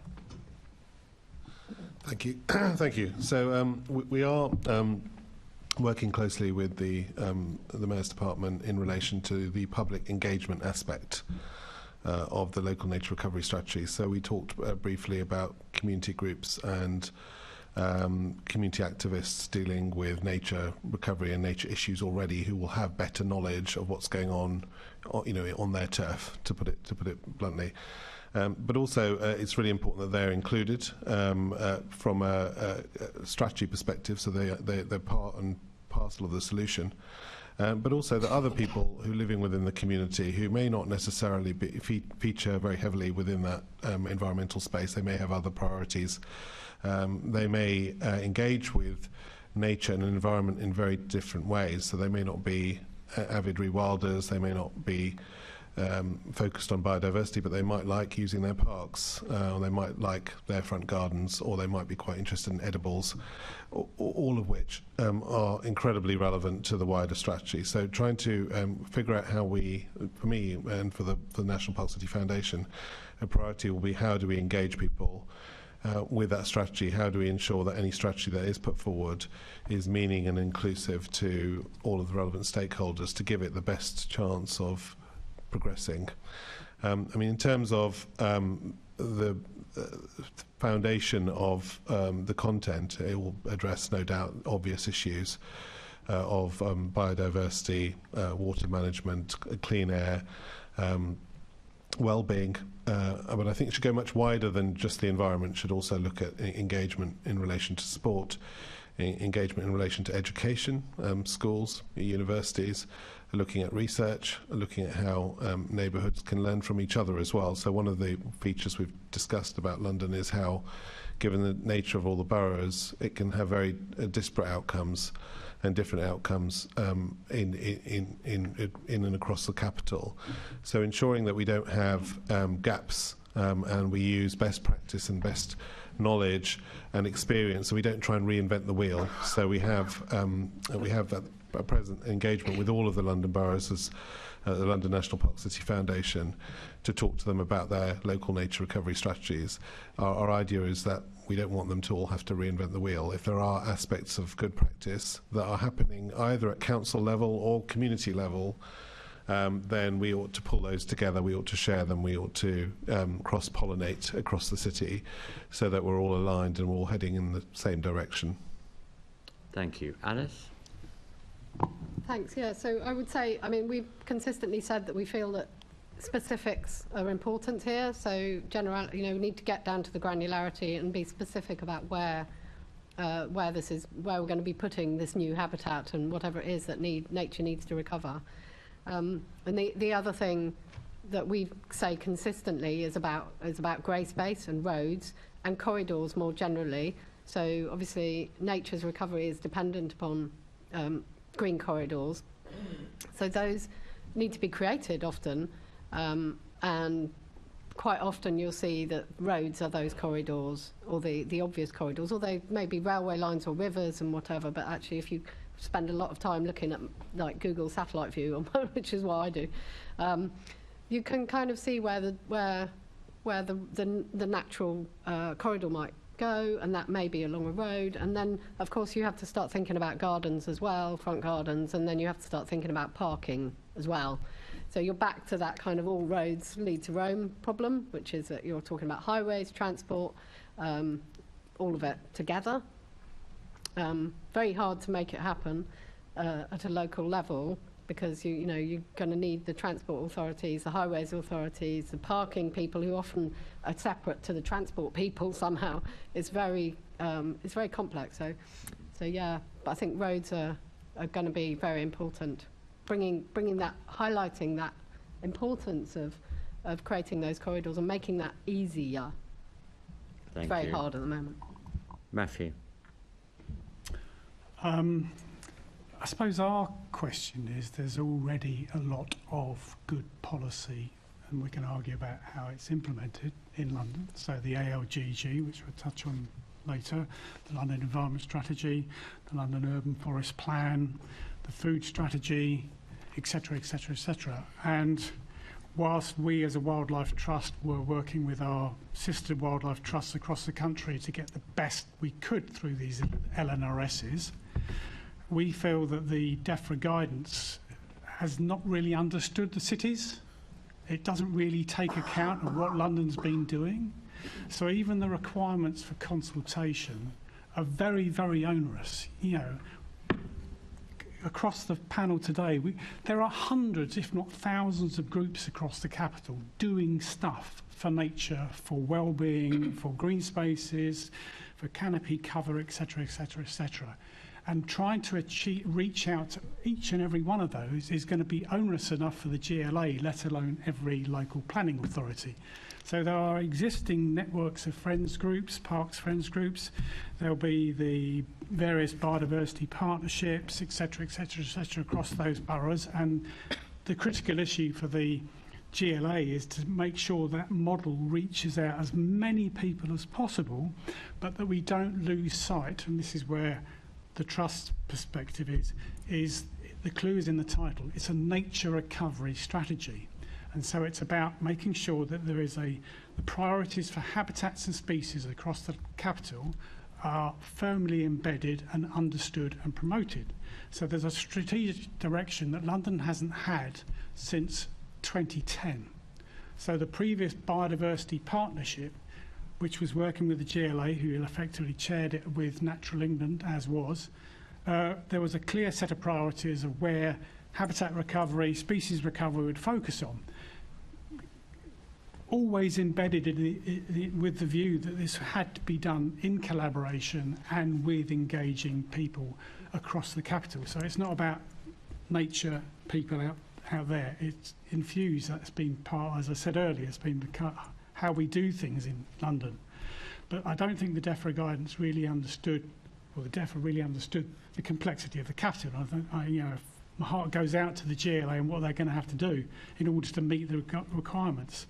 So I think for us it is about focusing on habitats and species which there is a clear view of where those will be, what those will be, and who may be involved in delivering those targets. There will be clarity about the relationship with the LNRS with all those other existing strategies which are doing those kind of wider environmental and well-being aspects DEFRA are already talking about, being kind of infusing through the LNRS guidance, and we go, yeah, we're doing that already. There's also the fact of, picking up on Alice's point of corridors, the Making Space for Nature report published in 2010 set in place the Lawtonian principles, as we call them, of bigger, better, more of, and more joined up spaces for nature. So this is the focus, the constraints we have in London is more joined up, and more of is quite difficult to do without demolishing buildings.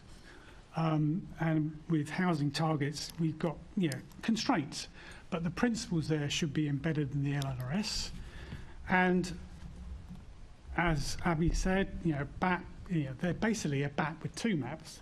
It's a map of the existing assets, which we have pretty good idea of, but I do take Alice's note that not every site is fully understood. And it's also the map of where nature's recovery will focus on. And there will be two layers, effectively. There'll be the London layer, and then there will be every local planning authority's area covered in that. And for us, there was a meeting, was it 2-3 weeks ago, looking at the initial kind of scoping of what the new London plan might look like. And the general focus was on climate change and the resilience for climate change. And one of the pleas I put forward was that we would like to see in the new London plan, when it's eventually published, that the areas of opportunity are just not just focused on economic growth, where nature's recovery is embedded in the London plan. Now that's very much dependent on the guidance that DLUC will provide, and of course there are organisations like ourselves pushing for that to be embedded in the planning process. Our fear is they may just step back from that and just say this is a strategy for guidance, and it'll be up to you how you choose to adopt it. Thank you. And Jane. Thank you. Yes, so the local nature recovery strategies, I would say, is a great opportunity, but I also recognise that in the London context, that reflecting really what Matthew and Abby and everyone's been saying, there's a lot that is already in place. So as you will expect with us being the Forestry Commission, we're really keen to ensure that local nature recovery strategies very much recognise the benefits that come from existing woodlands, that those are recognised, protected, enhanced through opportunities for management and engagement of local communities as well. And we're also keen with the benefits that trees bring and in London elements such as canopy cover to ensure that there is space for new woodland creation and trees as part of wider green infrastructure as well. And again, in the urban context, really recognising that as well as the larger areas such as might be desired through things like the Lawton Principles, and we really recognise the role of street trees, almost the kind of the green capillaries of the network through the streets as well. And that's something that an urban focused local nature recovery strategy can really zero in on as well. And recognising the interaction between all the habitats, we work very much with the right tree in the right place for the right reason, discussions and approach, looking at existing other habitats as well. And so I'm sure that will come through and be recognised as well. As part of the DEFRA group, we have a very small amount of resource to support. Obviously, Natural England are there as supporting authorities for the responsible authorities. We have one nature recovery officer as its new role who covers 4 counties, but that does include London as well. So we're very much looking forward to being part of that process, recognising again the balance between the mapping, what needs to be produced for the LNRS, and also the need to have that broad engagement so that, as Abby was talking about, reporting what actually happens, that these strategies do lead to change and improvements on the ground as well. So yeah, a great opportunity, a real challenge to bring everything together that's already happening well in London. Thank you. Thank you. Moving back to Abby, the London plan included a commitment to update all the London Green Grid supplementary planning guidance. What is the process for updating this, please? Why has it taken so long, and when will it be completed, please? Thank you. Yeah. Well, we'd hoped to do the update of the All London Green Grid this year. It's still 2023. Yeah. But because the local nature recovery strategy was coming, and we knew that there were going to be requirements that sort of overlapped what we were planning to do with the All London Green Grid, we decided to put a pause on that work to wait for the LNRS guidance. And that's partly for our own capacity, but also partly because we'd be working a lot with boroughs and with stakeholders and partners, and not wanting to overburden folks if we could kind of do both at the same time. And so that is actually the plan now. So now that the LNRS guidance is out, and we have the ability to sort of start taking that forward, we'll be developing the update of the All London Green Grid in parallel so that we can take advantage of the stakeholder engagement at the same time. The actual update of the All London Green Grid will look different from what it was originally. So the original All London Green Grid was from 2012, and it broke down London into 12 different green grid areas and really identified opportunities for greening, but largely for kind of green space projects and things like that. So we want to take elements of that. So at the time that the original All London Green Grid was developed, the GLA was structured differently. We had the LDA still back then, so we had quite a lot of resource to work at that area level and get into the detail, and that's no longer the case. But what we want to do is sort of take that original model, but pair it with some of the work that we've done more recently on all these sort of data sets, some of which I mentioned earlier, like the Green Infrastructure Focus Map, but all the other sorts of things. So the original London Green Grid was a static PDF document that was a supplementary planning guidance. So one, it was static in PDF, so really quite difficult to use, actually, in a practical sense.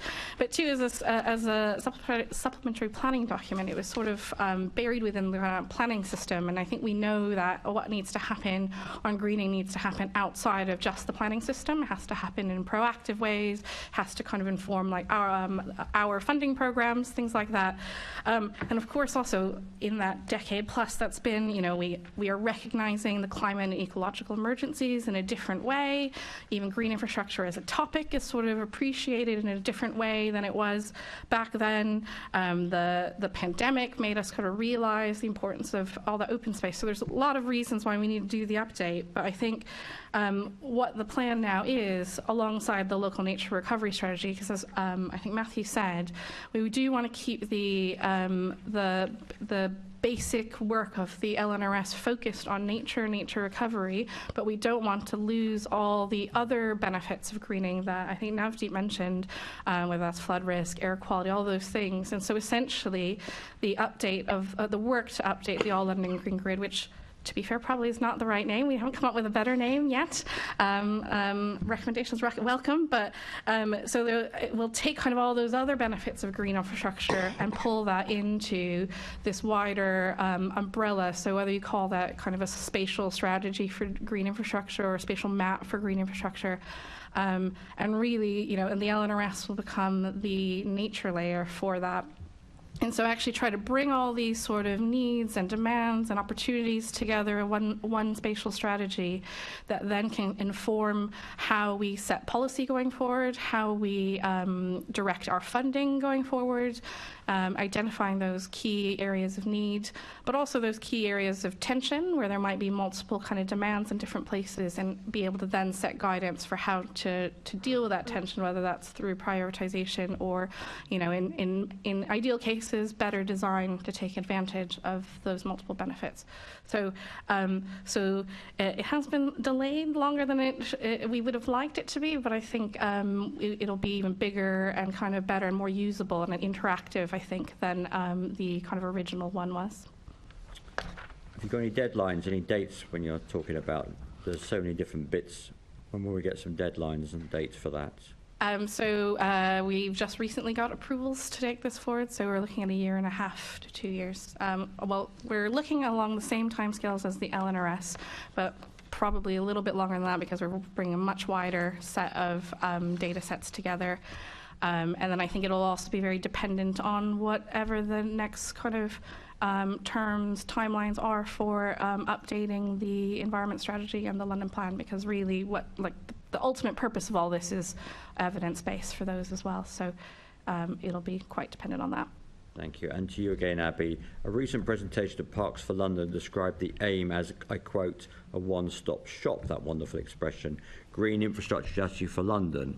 What do you mean by this?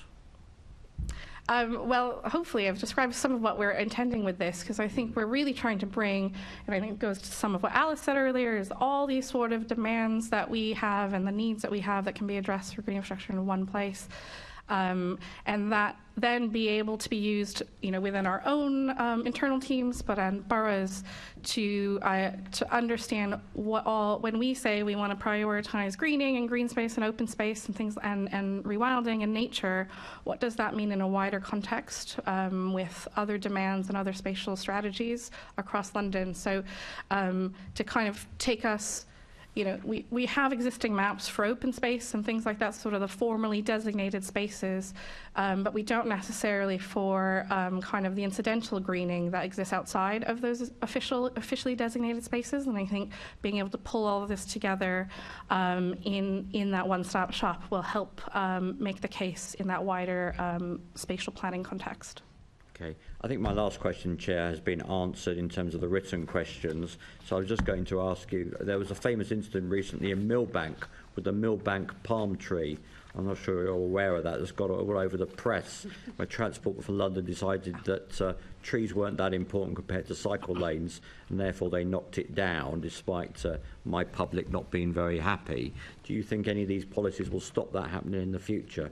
How are your discussions going with TfL to make sure they're a bit more pro-tree and a little bit less, mitigating cycle lanes occasionally for trees benefits? Yeah, well, we work really closely with TfL all the time, and they are generally very pro-tree.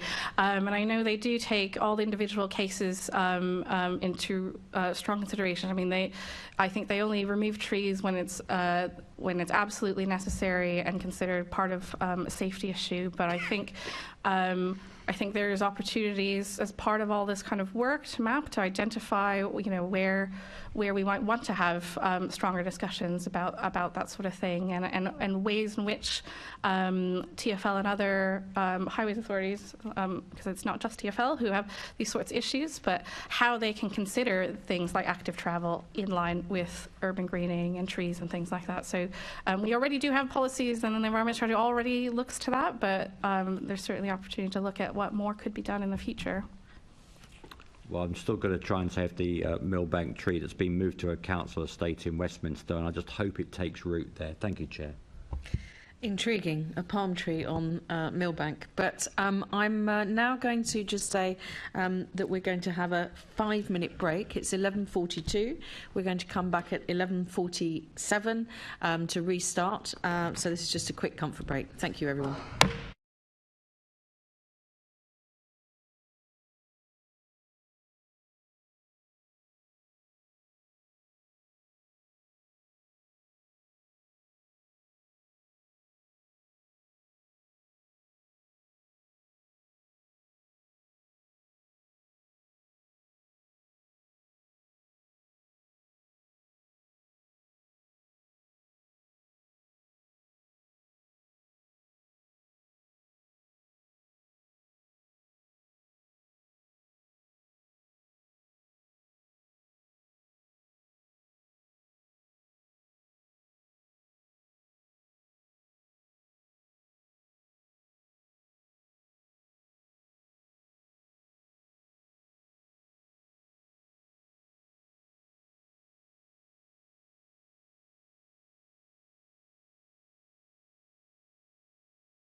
Okay, we're going to restart. Thank you very much.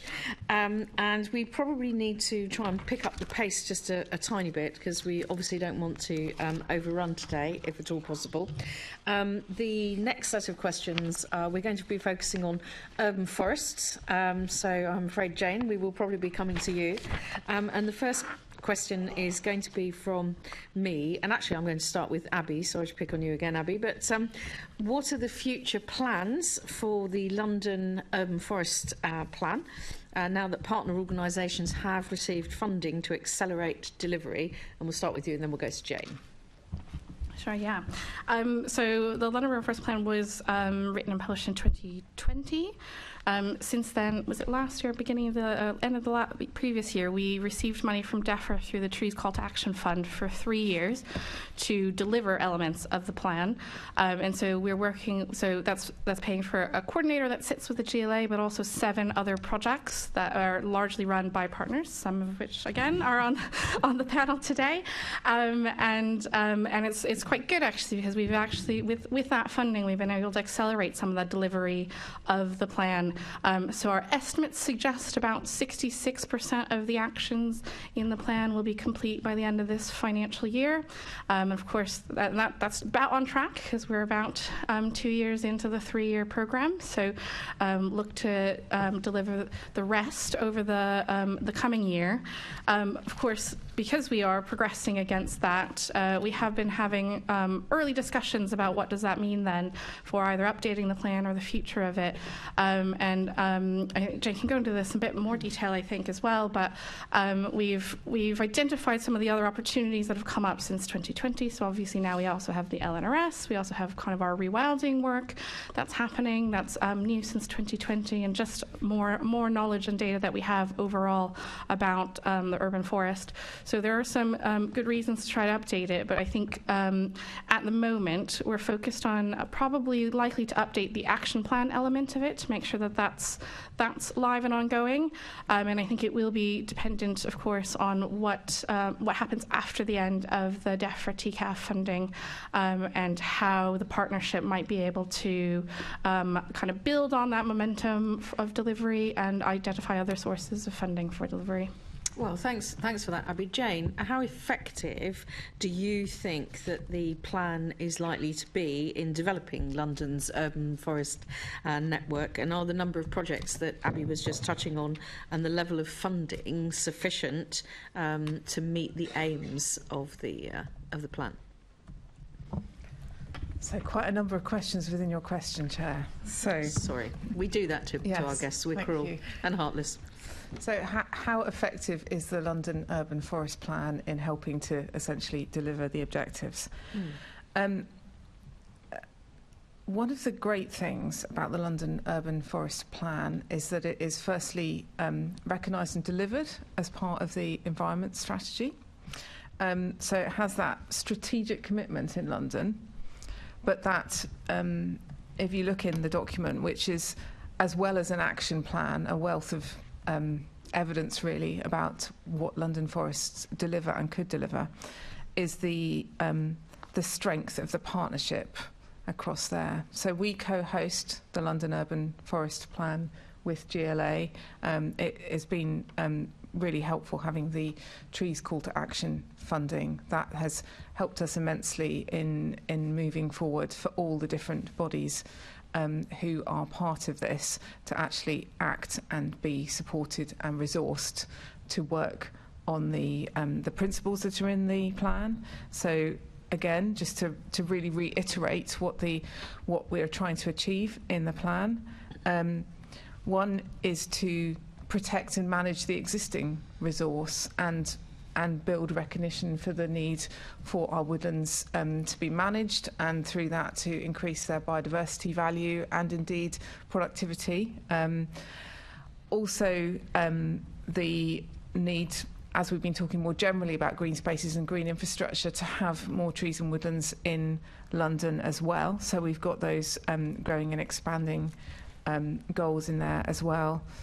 And then important everywhere, but again, particularly in a city context, the promoting and supporting and engagement activities. And that's where the nature of the partnership is so important and strong, and it's just great to see such a wide range of delivery partners, some closer in and really holding and owning the actions in the plan, and some participating as supporting organisations as well. So the strategic nature of the plan, the fact it's adopted in the London Environment Strategy and the TCAF funding has really helped in delivery so far. And for us in the Forestry Commission, it has helped us in our sort of focusing some of our delivery in the urban context as well. So, examples of that being that in terms of getting our woods into management, able to work very closely with people like the London Tree Officers Association,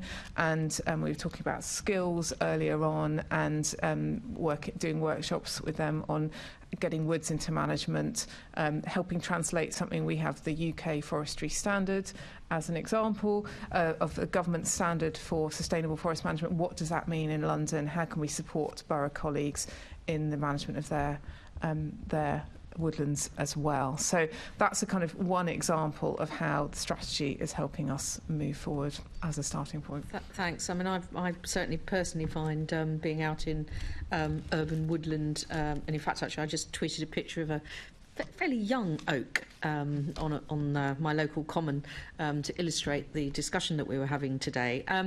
Actually, Matthew, if I could come to you, you might expect the GLA and the Forestry Commission to be saying positive things about this as one of the involved partners. Do you think it's effective, the plan and the projects? Are they working, would you say? Yes, I do actually, and we're a committed partner to the partnership that helped develop the plan. I think it's got a lot more cohesion than there was before, which was Relief London, I think, as a kind of initiative largely focused around some funding programmes. So this has brought the kind of coalition of interested partners and expertise to shape this. And as Jane has said, the TCAF funding has helped to really mobilise things. We're taking forward an element which is actually missing from the original plan, but is one of the objectives about further research, which is about the, should we say, the growing wild deer populations in London.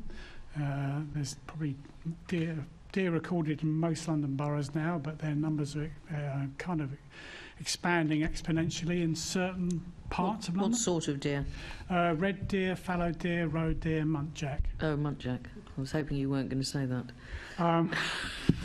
And so we've been working on a deer strategy, which we'll be sharing with partners in the next couple of weeks, hopefully. But we've been working with a range of experts, such as the British Deer Society, the Royal Parks, the Forestry Commission, the Woodland Trust, to help us shape that, because going back to one of the previous themes of this morning, there's not enough accurate data because people haven't assumed that deer live in London.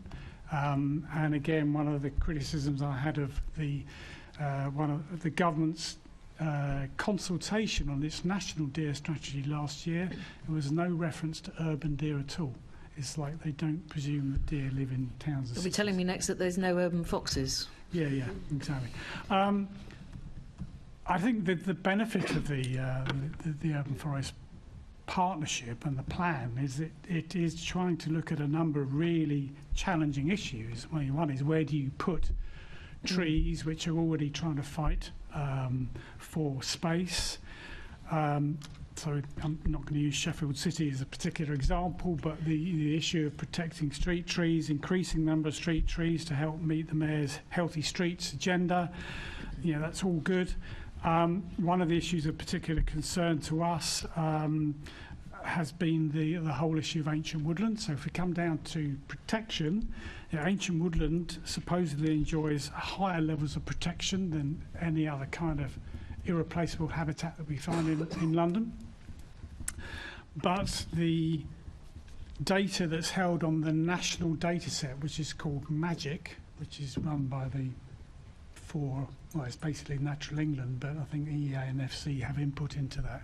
If you look for ancient woodland within London on the MAGIC system, it only takes data that was collected in 1984 with a minimum cut-off to 2 hectares. So anything smaller than 2 hectares was just not surveyed. Consequently, we've had planning applications, often in housing estate infill developments, on sites which we know is ancient woodland. It might have been much abused or disturbed or whatever, but there's still enough of a flora on the ground. It's not just about the trees. We know that it's ancient. So the TCAF funding has allowed a complete review of ancient woodland sites that still exist above 0.25 a hectare. So this is a significant change. And Giggle have been leading that with the Woodland Trust and ourselves to, I mean, going back to historical maps, you know, the amount of research that's gone into this.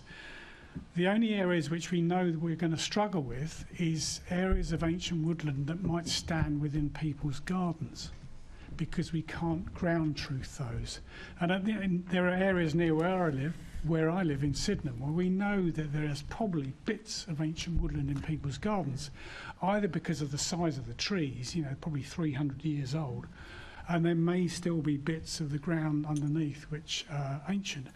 But what will come out of this process is a much better data set. So local authorities have no longer got the excuse, oh, we didn't know it was ancient woodland because it's not on the magic map, because it will be updated. So Matthew seems fairly enthusiastic about the London Forest Plan. I've got one slight exception to that. And, one niggle. There's a very understandable focus on tree planting to meet tree canopy cover targets. We say there should be more space given to natural regeneration. Trees arrived onto this planet before we evolved. Yeah, they're very good at regenerating themselves, and woodlands evolving naturally. There are conditions and constraints in London that make that slightly more difficult, but we think there is a space for natural regeneration because the trees that survive from natural regeneration are best adapted to those conditions. Yes, it's quite interesting sometimes when you see them and they're horizontal and they're clearly still growing, but I just want to bring in Alice. How does CPRE, as another partner in this process, also feel about the Urban Forest Plan? Good, bad or indifferent?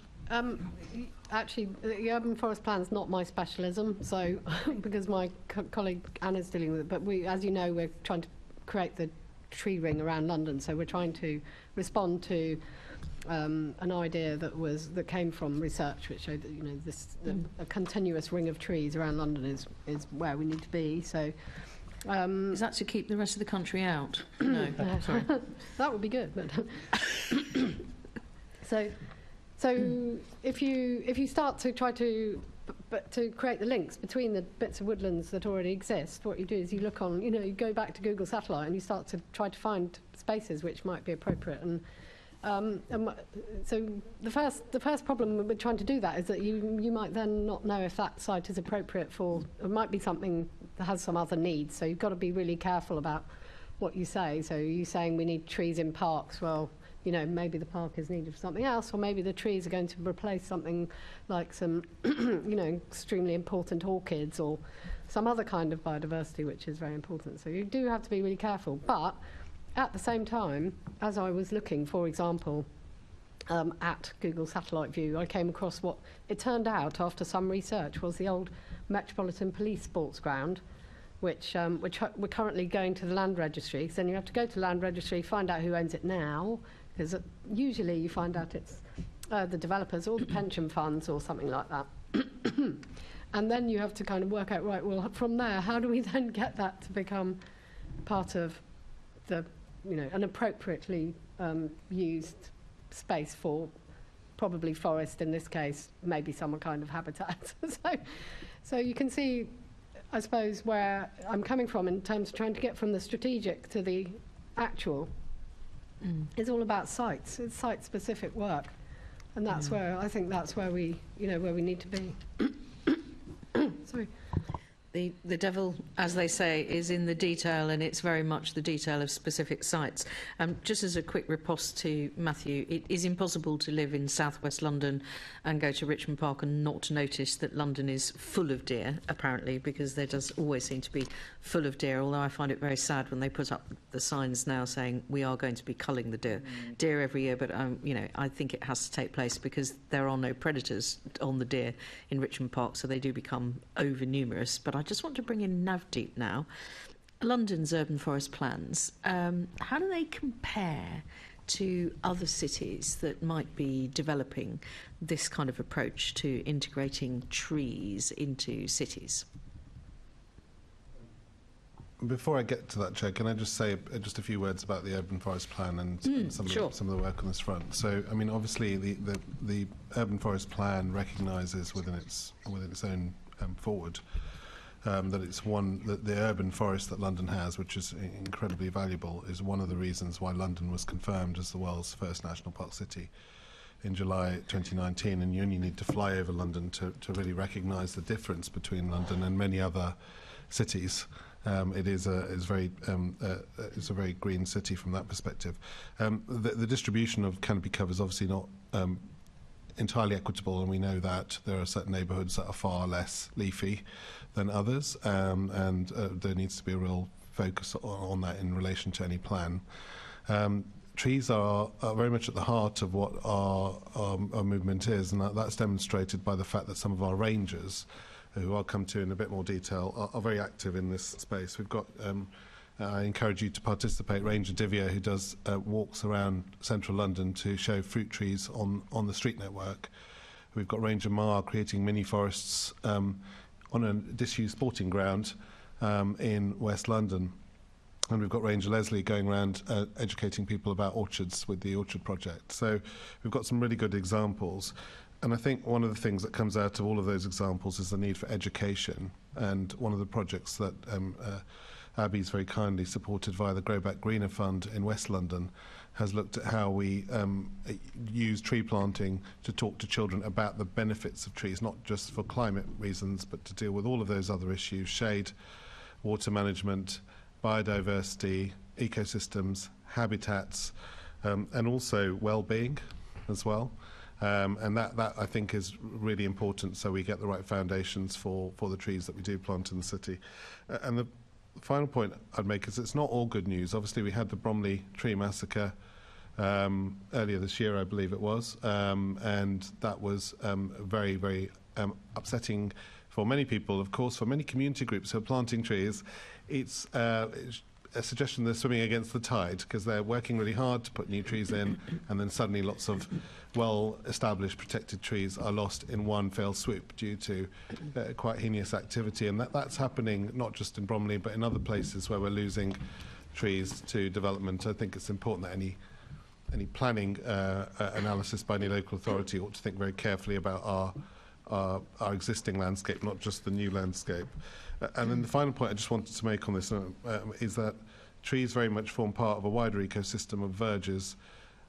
Actually, trees in front gardens are really important, and also habitats for wildlife, and hedges, and they're all part and parcel of the same ecosystem. So there is a huge focus on trees, rightly so, but within the wider ecosystem is a very important point that I would make. In terms of other cities, Leonie, I would say, Chair, that it varies obviously from city to city. Some cities have a well-established network of trees that they look after. Lots of other cities are making way for new roads and development, so it's going to be a mixed bag across other cities. I think the focus is consistent in most, certainly European cities, that the canopy cover is important. And the focus on equality and equity in relation to canopy cover is a really big issue, particularly across, say, the United States, where you do have real inequality between different areas. And then the other issue that is commonly featured within debates are the right species to plant, because with climate change, obviously, planting what you've always planted or planting the same type of species isn't always going to be the right thing to do. The reality is, many cities, London included, and London authorities included, London local authorities included, are quite cash-strapped, and they have to invest not just a huge amount in buying and planting trees and depaving, but then looking after those trees for years to come. And certainly we often get asked the question, well, what's the cost of doing this? And the question back is, well, what's the cost of not doing it? And trying to balance that argument's a very, very difficult one. But certainly in that space, there's huge opportunity for public partnership, public-private partnership, in order to drive change. And we've seen some of our volunteers, for instance, in West London, have, through community engagement with the London Borough of Hounslow, for instance, persuaded Hounslow and their contractors to recreate avenues where they'd long since disappeared, and that's important not just for the environment, not just for climate change and biodiversity, but it's important for the people who live on that road, who are seeing something happen right outside their houses that they're immediately connected to, and it's very accessible for them, and it's very meaningful to them to have birdsong again on their street and to have a tree right outside their house. Not everyone likes that, of course, but we would like to encourage that a bit more. So I hope that answers the question. Thanks very much. I've slightly poached into Assemblymember Polanski's questions, but I'm going to just come to him now and then on to Assemblymember Best, who's online. In the spirit of cooperation, you did give me a lot of time earlier, so thank you. Navdeep, I just want to pick up on what you were talking about, and Matthew started talking about protection of trees. I think people, myself included, have a real visceral reaction to seeing a tree knocked down or even chopped down. Sometimes there's very kind of active campaigns around trees and everyone knows about the trees, such as in Brixton, and then there's other times where trees, there's not kind of an organised community group that can get behind that tree. Now, I hear what you say about public-private partnerships in terms of planting trees. I think it's positive when it happens, but I'm also quite sceptical about us having to rely on that, because we ultimately know for those organisations the bottom line is profit, and I don't think we can let our biodiversity and health of ourselves and wildlife be based on profit. What more could the Mayor be doing for a kind of shared vision to work with councils to protect already existing trees, and what more could the Mayor be doing to protect London's trees? Well, I think the starting point is understanding what the baseline is, and I agree completely with Alice that looking at different sources, you get different answers as to what's out there. There is a lot of great information about the tree stock in each borough. There are some trees that are as magnificent as the Sycamore Gap tree, but not necessarily in the Sycamore Gap. They might be down the end of a council estate. It's important we look at those trees in the same light, and I think persuading local councils to look at their stock not just in terms of numbers and species, but also importance to the immediate surroundings and the community that lives around the tree, and to having a more in-depth discussion with their community groups and with their communities and populations about the importance of trees within those areas. I think I mentioned already the importance of engaging with the local authorities about education. To be honest, I think most of the environmental teams now within local authorities understand the importance of having more canopy cover and also protecting existing stocks, but there's huge pressure to do what we see in some areas where you've got planning permission to build a large block to remove trees and say we'll replace them with new stock, and quite often they're not comparable and they're not sustainable because they're not well looked after. So having better controls around planning and planning conditions to ensure that if a tree does need to be felled, it is compensated. I think one of the other key factors is we are massively increasing the number of people who live in London, and cities are incredibly efficient places for people to live from an environmental perspective. But if you have a neighbourhood where we are going to bring in hundreds, if not thousands, of new people into that neighbourhood, it's recognising that the existing green landscape may not be sufficient, and so therefore it's not enough to say that we'll plant a few trees. There needs to be something slightly more drastic, I suppose, in terms of ensuring that the green infrastructure that surrounds that new population is commensurate with the size of the population that's coming into that area. And so I think being more creative and positive in that space would be something I would talk to local authorities about. Thank you. That was a really good answer. Matthew, just to finish off with you, Alice talked before about how planning processes can be a labyrinth of different, it's quite hard to know exactly where it's going, and I've certainly had the experience trying to protect a tree that had a tree protection order, but then the council just voted to essentially remove the tree protection. And so lots of people don't know what's going on from the community. Is there more you think the Mayor could be doing to inform people and to be working with boroughs? I do think that information about planning designations, the planning process is incredibly complicated. Even those of us who get involved in planning issues, even the site I commented on last week where there's 48 documents, or there's another one which has got 127 documents, it's overwhelming. And kind of know why that's happening, but there's never, it seems to be the resources within the local authority to actually give a summary of what that is and even identify where the key documents are. The design and access statement is really the first thing that we should ask people to look at, because that gives an overview of the proposal. But when you get documents that are uploaded with just the code, you have to open up every one to find out what it is. And that can be just demoralising. So I think there's potentially a role. I mean, again, this is something we've been talking to Planning Aid for London, and they do a great role in terms of helping communities to fight particular issues. And one of the issues that Planning Aid for London have admitted is that they don't have a great network of resources on open space and biodiversity issues. So they're kind of more attuned to social infrastructure, transport, etc., rather than, so we say, biodiversity and trees and green spaces. There's just a lack of available information. So if there is, as the new London plan goes through its process, surely there should be some kind of overarching narrative which is easy to understand without being patronising, about what this might mean and where the emphasis of protection is and what it expects local plans in London to meet. Maybe that is just divvied up into particular themes, so transport, housing, employment, environment, parks, open spaces, etc.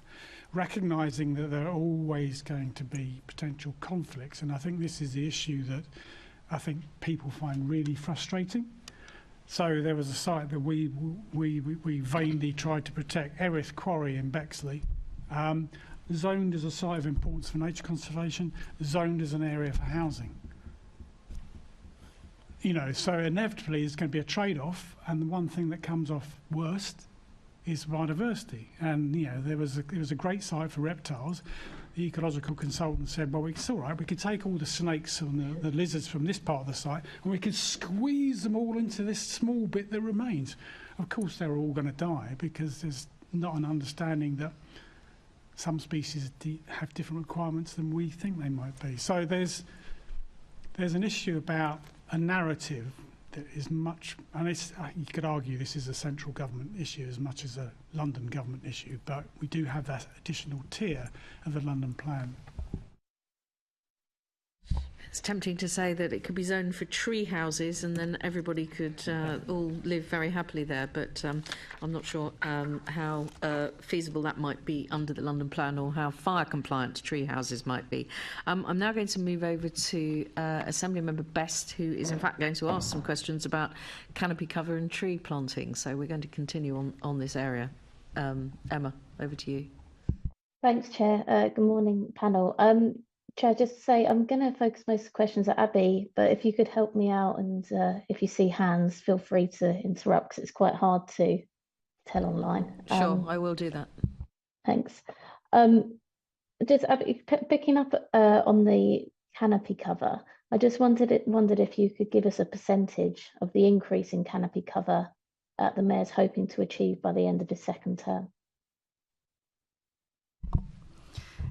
So we have targets for increasing canopy cover for 2050, but we don't have interim covers targets. So that's a 10% increase by 2050.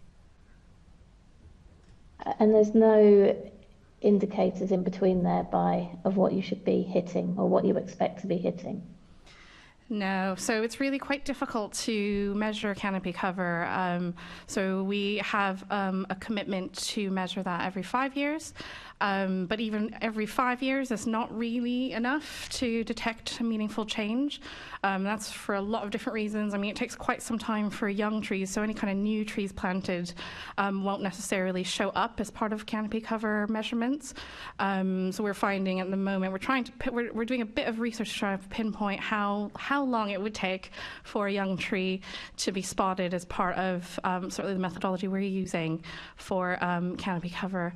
And it's looking at least 6 years, probably more than that. So it's really difficult to track change over time from kind of a methodology standpoint, but then also, I mean, just across London, there's going to be increases and decreases across London for canopy cover all the time. And I think trying to kind of focus on the overall canopy and the overall condition of the urban forest and making sure that we're kind of putting trees, again, in the right trees in the right place is really kind of the main focus rather than necessarily kind of specific numeric targets. But we think that the 2050 target gives us a good a goal to work towards. But you don't have any way of kind of measuring that you are working towards it? So we will be publishing...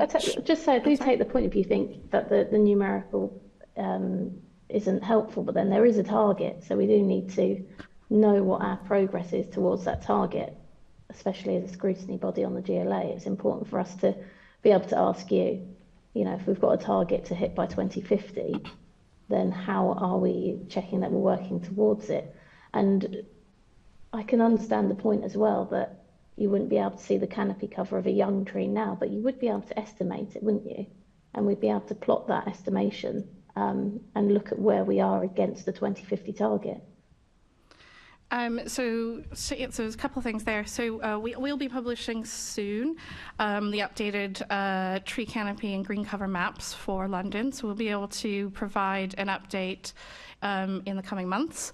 And then I think the point about estimation. Yeah, so we're actually trying to do a piece of work this year on the kind of right methods of estimation, because there's quite a lot of different ways to estimate, and quite a lot of the research that exists out there isn't really geared towards urban environments. And so I think that's a bit of what we're trying to do at the moment, is try to identify the different methodologies and research that already exist to see the best way to estimate canopy cover increases from different types of trees and plantings and locations for that, so that we could hopefully in the future provide better estimates for what all the new tree planting is going to provide for us.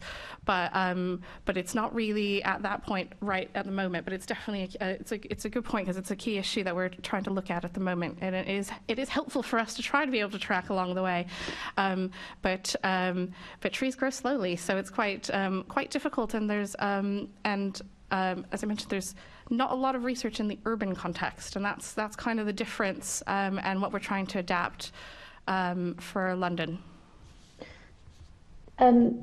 So just on that, I mean, even though we don't have any indicators clearly at this point, is the Mayor on track to achieve the 10% increase by 2050? So I'm not at the point to say that, because we're still crunching the numbers. We're still doing analysis and validation on the latest canopy cover map. So I can't say that yet, but I very hope to be able to release that information very soon. Okay, and the canopy cover map, I presume we'll be getting that in the next 11 days?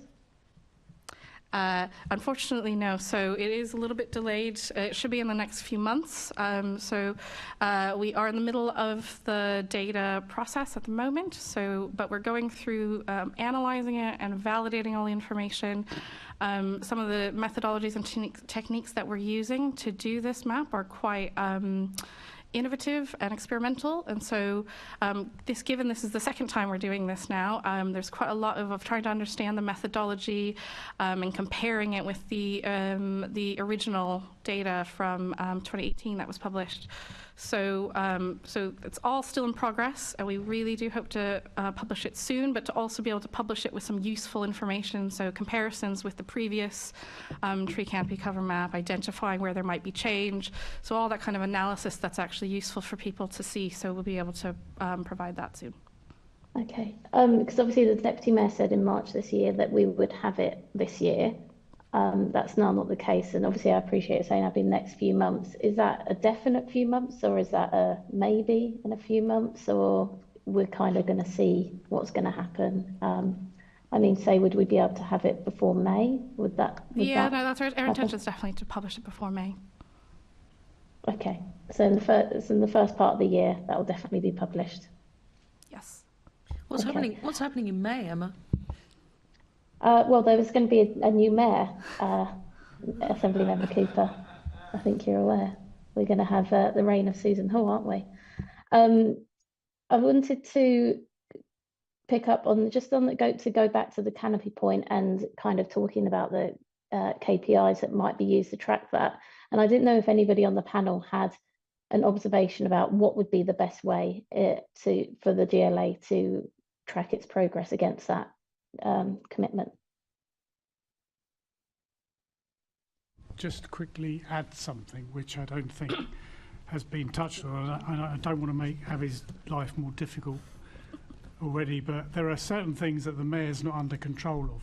So the country's witnessing ash dieback, and huge numbers of ash trees are dying, and many have to be felled for health and safety reasons because they're either alongside roads, they're alongside railways, they're alongside public rights of way.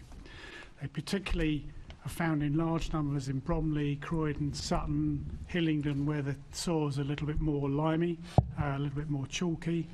And the issue is the ambitions to meet greater canopy cover is also going to be slightly undermined by the fact that some trees are going to be lost because of this disease.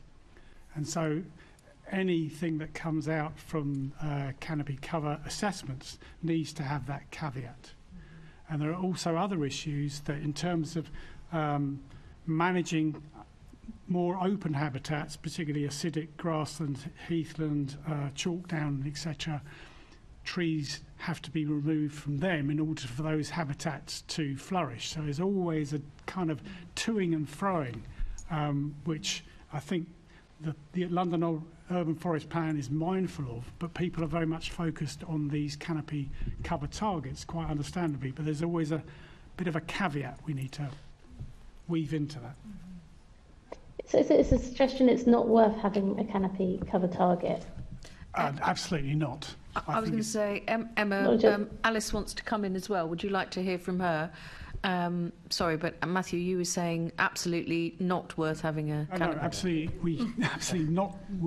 We shouldn't ditch it at all. We shouldn't ditch it? No, absolutely not. Because I think there were some people who persuaded the Mayor towards having canopy cover as a target more than number of trees planted, which at one point I think was possibly going to be the measurement. Emma, would you like Alice to come in as well? Yes, please. Thanks, Chair. Alice. It's a really quick point, which is about street trees and how we need to stop putting them on the pavement. We need to start putting them in rain gardens, which are bigger planting areas, partly because that can accommodate suds, but also because the tree will thrive and it might even grow a bit quicker, which would be good. But it also takes away parking space, which we would regard as a good thing. And so street trees still, going in on pavements all the time. They're not surviving often. But they're an incredibly important part of the canopy cover because that's where the heat is a problem. So because you have lots of tarmac, obviously pavement, road, cars themselves creating a lot of heat. So I just kind of feel like it's not that, it should not be that complicated. And the funding needs to be brought together. So Thames Water funding the SUDs, the trees can then go in. and that needs to be done on a kind of rotational basis as roads are being resurfaced, because it's much cheaper to do it that way. So too many roads being resurfaced without thinking about whether that's a good opportunity to put the suds in. So that, you know, there are ways of doing things without it costing too much money, and I think the canopy cover on roads is just incredibly important to you know, crack on with, isn't it? I can't see any more hands, Emma. Over to you. Thank you. Just that we are coming onto trees in a more wider point. But what I'm just trying to get a hold of in our very kind of investigation recommendation based focus of the Environment Committee is when it comes to the canopy cover, and in fact looking at, you know, the GLA's canopy cover and the fact the only target we have is to 2050. Is there any way in which we can improve upon that, or are we kind of just waiting to hit 2050 when some of us might be around? That sounded morbid. I meant in a political sense. Others may not, and then working out then whether we did it or not. But perhaps there's no recommendations. I can see Jane Hull is from the Forestry Commission has now put her hand up, Emma, and is going to come in on this. Yeah, it does relate to the tree canopy cover measure, but it also relates to the point that Alice was making around about street trees. And tree canopy cover measure is obviously a kind of 2D measure. And without getting too techy, I think one of the things that's been good about the urban greening factor is that the measurements that have been put in place for the contributions of street trees by the Mayor are to recognise the amount of soil volume that is needed for the trees as well. So it's all about not just planting the tree, but making sure that it survives in order to contribute to that tree canopy cover figure as well. And also just responding to the point that you made, Matthew, around about the issues of canopy cover and tree health as well. Obviously ash dieback is a very, very serious issue. It does mean that restocking is needed and needs to be thought through as well, and at a national level, Countryside Stewardship does have a tree health grant that does help with that as well, and we're also in this area testing a tree health pilot grant for people who or groups who need to sometimes close roads to deal with the ash canopy work as well. So there are some measures to try and help support and ensure some resilience there. Thank you. And now Abby would like to come in, Emma? Yeah, and Abby, so can I just say, Abby, whilst you cover that, could you cover a final question for me on canopy cover, which is just what percentage do you estimate that canopy cover's increased since 2016? Can you estimate that, Abby? I can't, unfortunately. So, and we'll be able to share more information, as I said, soon. I mean, one of the things I just wanted to add, though, so to use numerics, and we did hit a really big milestone just a few weeks ago. Over the course of since 2016, we've funded the planting of 500,000 trees. So that's really was quite an exciting milestone for us. Don't worry, we are coming on to trees in greater detail with that, but. I was going to ask some specific question about the trees, Abby. Okay, I'll stop there then. But and if I then perhaps that will give us a chance to progress. But moving on to tree planting then, and then I'm sure you can give that same answer again. How realistic is reaching the Mayor's target for tree planting in the London Environment Strategy, such as creating 20 hectares of species-rich woodland by 2025? So specifically on the species-rich woodlands target, we've actually met that target already. So we've done 2 major woodland creation projects, one in Hainault, one in Enfield. So that add up to 85 hectares. So we've hit the 2025 target, but there's still a much bigger target for 2050 that we definitely need to do quite a lot of work to. And I think a lot of the work that is coming out of the London Urban Forest Plan delivery with our partners is identifying more sites for woodland creation and where we can go next for working or continuing to work towards that target. Thanks. And to roll on to your tree topic I think you were about to broach. Obviously, earlier this month, the Mayor celebrated planting 500,000 trees since 2016. So do you know when we will see the remaining 1.5 million trees that he committed to planting being planted, and will that happen before May? So we're not working towards a specific 2 million tree target, as that was not in the official manifesto that we're working to, but we have a lot of plans for additional tree planting, and we just announced further match funding for boroughs as part of the Urban Tree Challenge Fund to plant street trees. We have a number of other programs that are ongoing and some new ones in the pipeline for additional tree planting. And as I mentioned, the woodland creation work in the phase of trying to understand where to go next in identifying where to do woodland creation. But I think kind of going back again to the point of it not necessarily being about the numbers, but really about the right tree in the right place. We're starting to focus our efforts, or well, we have already been focusing our efforts, but starting to identify kind of metrics for tree equity. And so really targeting our funding to places where there's not enough tree canopy cover or where they don't meet the kind of recommended tree canopy cover. And there's quite a lot of areas in London that don't have enough trees, and so actually targeting our funding to improve tree equity, which means actually, and to Alice's point, is actually targeting a lot more in terms of street trees and difficult to plant trees, which for better or worse means quite more complex and more expensive to do, but I think also more important with all the benefits that they can provide, whether that's through sustainable drainage systems, but also for the cooling effect. So the Trees for London programme, which we're in our second year now of, is a big part of trying to focus our tree planting efforts on those areas of high heat risk and deprivation and lack of tree canopy cover, and we'll only be doing kind of more in that space going forward. Yeah, it would be good just as a committee if we obviously have that updated tree canopy map, then we probably better understand the places you want to be targeting. Just on that, and to touch on something the other guests have said as well, about how many of those 500,000 trees are replacement trees, and when you're planting new trees, what is typically the trees that you are planting? So the first question there was about were they replacement trees. So for the most, I mean, we don't track every single tree, but for the most part, they wouldn't necessarily be replacement trees because we're funding kind of new woodland creation, new street tree planting, things like that. In some cases, of course, there would be replacements, and we're funding some research at the moment, in fact, on identifying vacant tree pits and potential tree pit sites. So in a sense, if there's a vacant tree pit, there once was a tree there.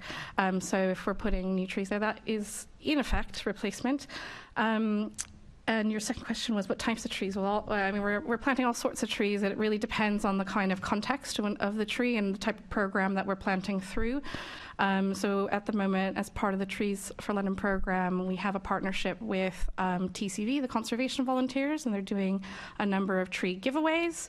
And that they include different packs of trees. I think there's a fruit tree pack, and I can't remember the other one that we have, but and that's different varieties that people can request to have and plant in their own local area. But then, of course, so through the Urban Tree Challenge Fund, which Jane can talk much more about than I can, we're planting more mature trees, and those are specific to street trees. So, of course, there'll be different species and different types of trees for those types of programs. Thank you. You said just for the most part they're not replacement trees. Would you be able to provide the committee with more of a detailed breakdown of what most part means? I mean, not right now. You can send it on. But so would you be able to provide some clearer figures on what most part looks like? So we wouldn't be tracking, or we wouldn't actually, in many cases, know about whether there's replacements. So, for example, those TCV tree packs that I just mentioned, we wouldn't necessarily know specific. We know the postcode where that tree is planted, but we don't know specifically where. So we wouldn't be able to track whether that's a replacement tree or not. But we do have more breakdown of the the programs through which we funded trees and where those trees, like what boroughs those trees are in. So we can provide other types of detail. Yeah, I suppose if you've got a grant or a programme which is only for new trees, then you would know those are only new trees. So that would perhaps provide more clarity compared to programmes where trees could be used as replacements. I suppose you would have that level of detail, I'm guessing. I think it might depend on what you mean by replacement. So we aren't, in situations where there might be development that's cutting down trees, we're not funding replacements of trees like that. Diseased trees, say. So there was a diseased tree and it's being replaced by the local authority, perhaps, as opposed to, and so essentially what I'm thinking is that there's always been a tree there. The tree canopy is kind of going to remain similar, as opposed to new trees or a new site. So I missed the beginning of that, but so in most of our grant programs, we're funding new trees and new sites, but but we wouldn't know the history of every site in every program, but in general, the principle of what we're doing is planting new trees. Okay, it would be great to, because obviously you say that, but then say you're not sure or couldn't say. So it would be great to have some more clarity around that if you could provide that to the committee at a later date. And just, is there also a possibility of providing Emma, a list? Jane is indicating that she'd like to come in on the tree number issue. Yeah, I've got. And whether replacement. Just so I can leave Abby alone, I've just got 2 more questions, and then I'll leave it up to the panel and come back to you, Chair, if that's okay. That's fine. Because I've just got 2 more questions for Abby, and the one was going to be about just if you could let us know a list of trees that have been planted under the programmes and the numbers around them. That would be really helpful. Is that something that you'd be able to provide? Just a list of trees, like broken down by borough. A list of the different types of trees. Oh, the types of trees. Yeah, we should be able to do that. And the numbers or estimated numbers. And my final question just for you, Abby, was how many of the trees have been planted around schools? I don't have the exact number for that in front of me, but we can provide that. That's absolutely fine. I mean, I think what we're looking for is a maximum amount of detail.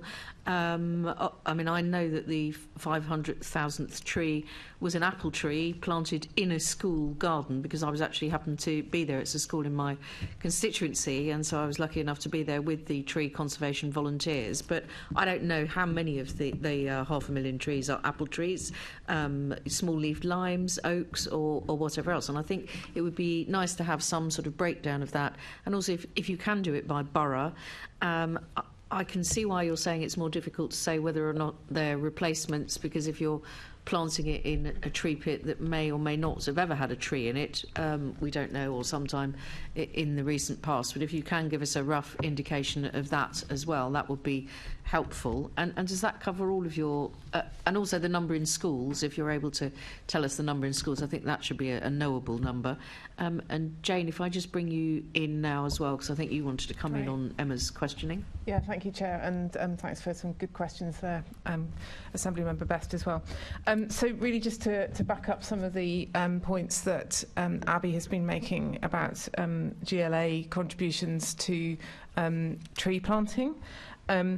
There's obviously funds that you support directly, but there have been some funds in which, in a sense, it's been kind of matched fund by the Forestry Commission. So Abby briefly mentioned the Urban Tree Challenge Fund, and that's been going since the planting season 2019 to 20, and we've had 4 rounds of that so far, and another round that is just being agreed right now.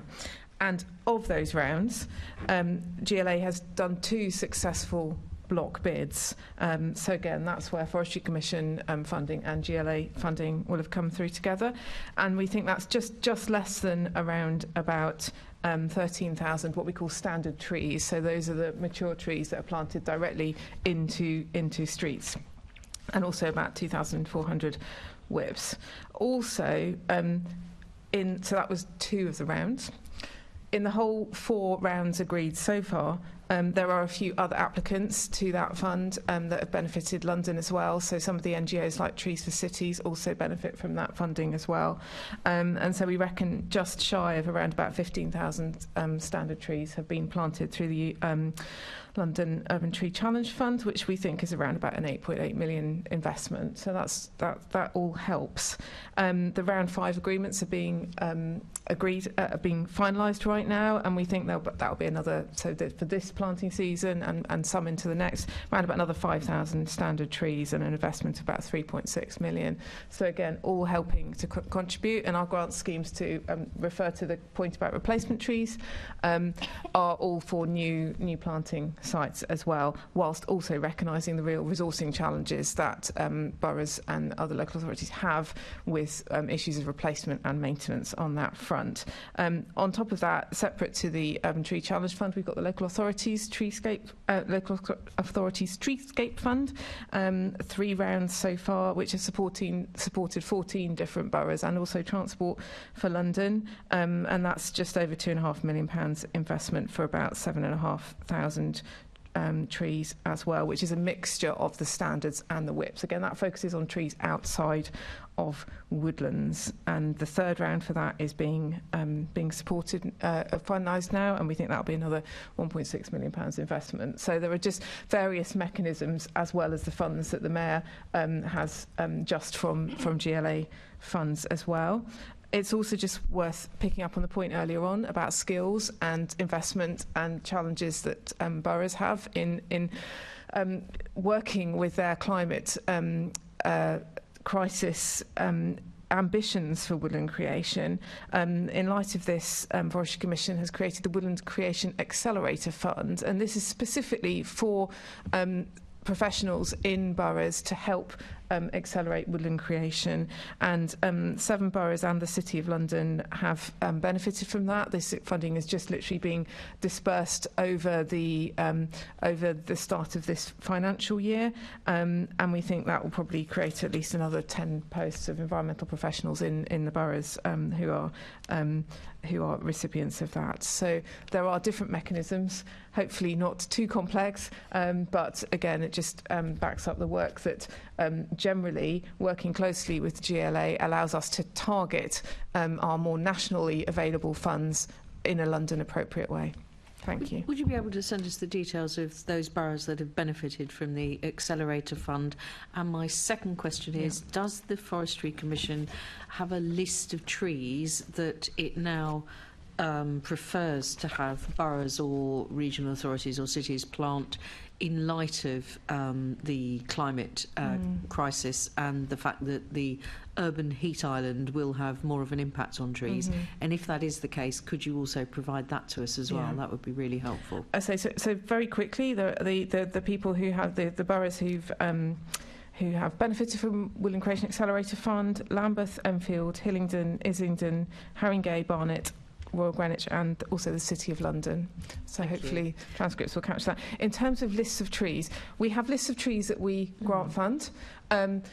Again, talking about right tree, right place, and also the need for professional advice and understanding of the site. That would be for local decisions. That then gets submitted in a grant application and assessed as part of that. We're very much highlighting in the time of climate crisis the need for a diverse and resilient mix of species. And also another part of Forestry Commission who are very committed to urban areas is Forest Research, who are our research agency. They have a specific team who deal with research into the urban heat island, and for example they would note things like some of the trees which have got larger leaves, lighter, more reflective, tend to help with reducing the urban heat island, and they've even mapped the kind of distance that certain areas of green space have a positive impact on temperature. So there's a wealth of information there from them. Thank you.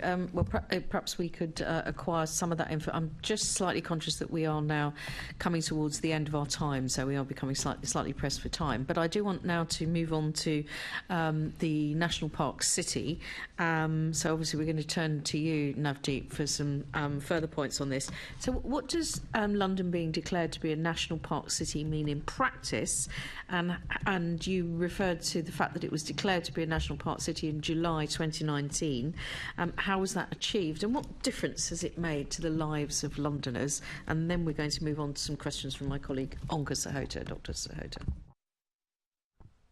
Thank you. Yeah, thank you, Chair. Well, the launch of London National Park City was made with widespread support from the public, from community groups around London, from other organisations, and some of the trailblazers in that space from a community perspective are on this panel as well. And also it had widespread support from the London Assembly and the vast majority of London's local councillors. And it was a very powerful narrative and quite audacious thing to do, to say that a city is a national park city.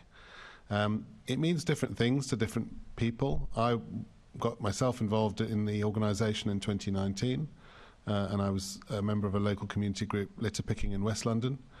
And what did it mean to me? It meant that I felt part of a wider connected organisation, part of something bigger. I felt that there was practical support from speaking to other groups who were doing similar things. I learnt new things. I managed to get involved in community gardening, bird watching, other things that I wouldn't have thought about before. So as a community group in West London, it's enhanced my life and the life of the other members of the group considerably.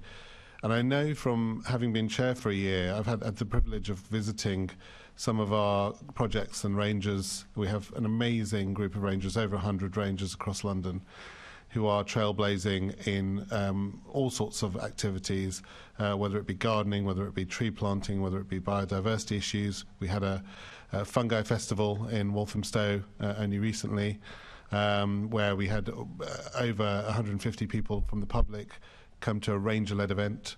I know from speaking to all of those individuals that they also see great strength in a single narrative that brings things together.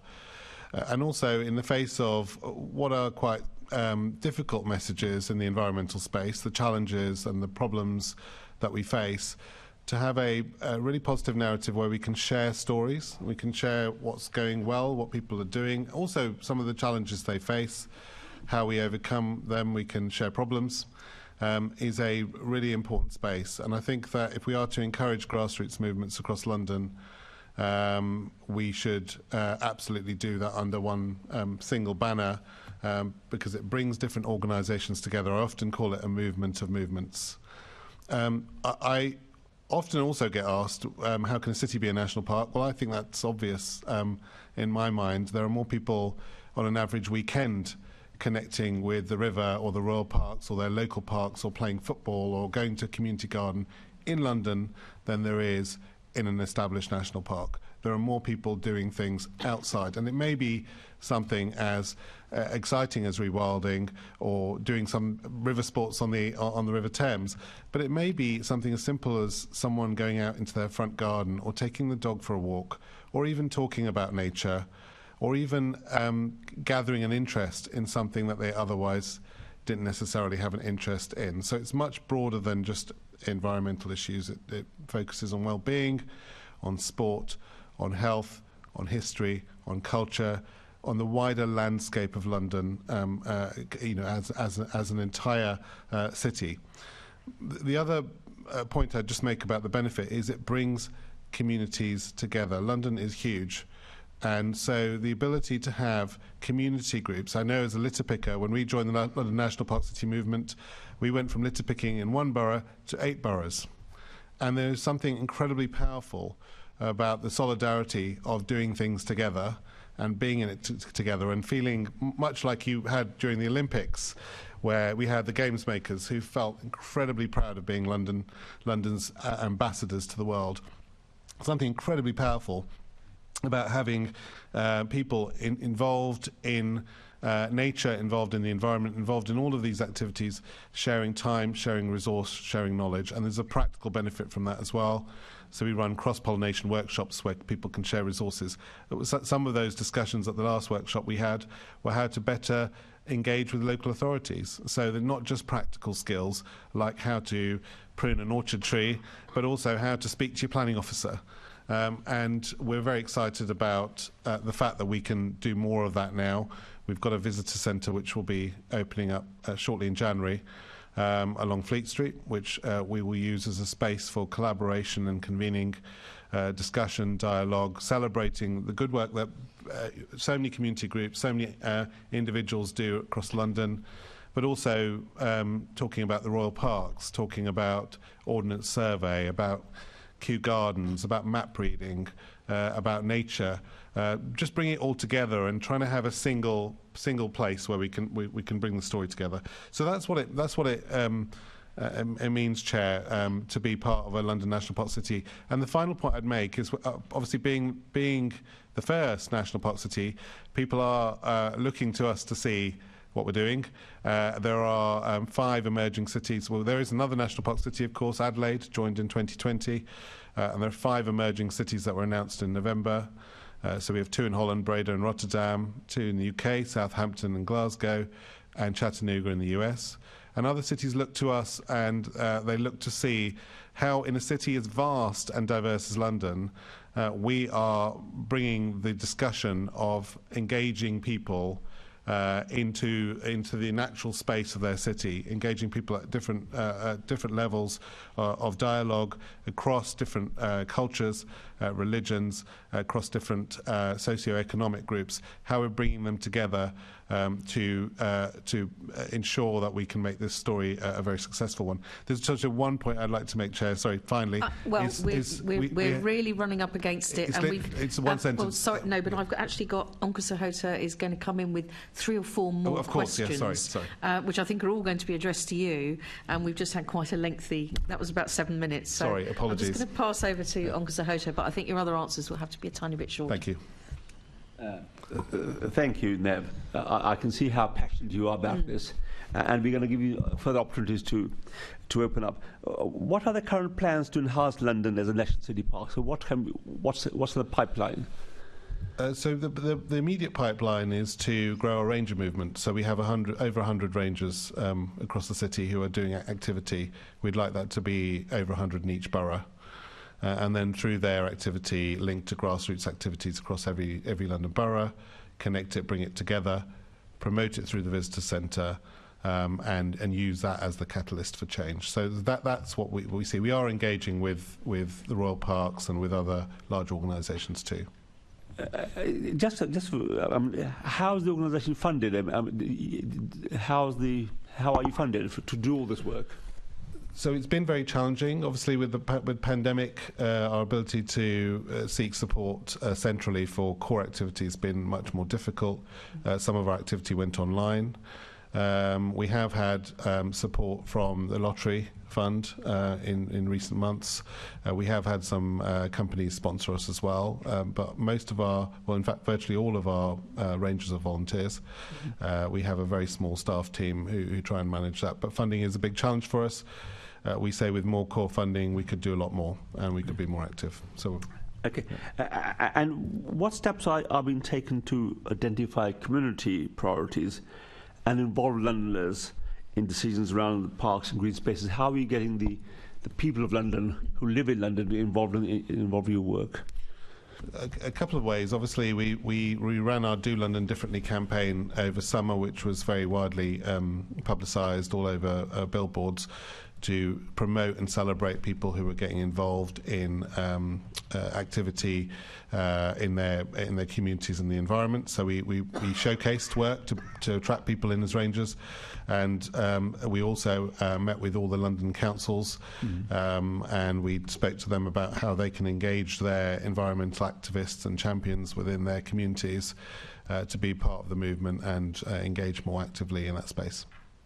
Great. We've had discussions elsewhere about real community engagement and what it means to engage the communities. We want every borough to be involved. We want it to cover the whole of London, not just active parts of London. Okay.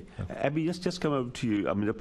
You can address the question which I've asked Nev also about how the communities are involved in London, but also what's the Mayor's role in advancing these policies, funding and other practical support for the National Park City programme moving forward?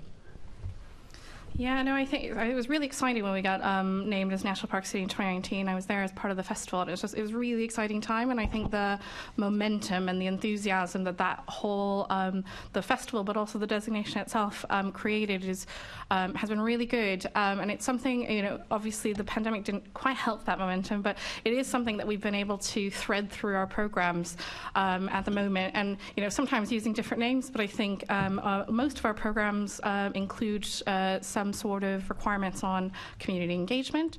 Our Grow Back Greener Fund in particular is focused on funding small community groups and kind of small community greening projects, whether that be kind of orchards and community gardens and things like that. We've funded around 130 or so projects through that.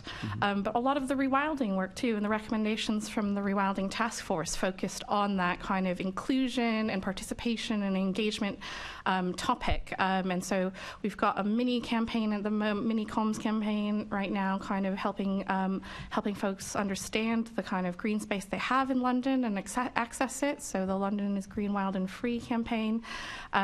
We've got some projects coming up, I can't quite announce yet, but kind of responding to the Rewilding Task Force recommendations to do with kind of citizen and community science, and really just trying to get more people involved using that kind of momentum from the National Park City movement and in partnership with folks there and other partners.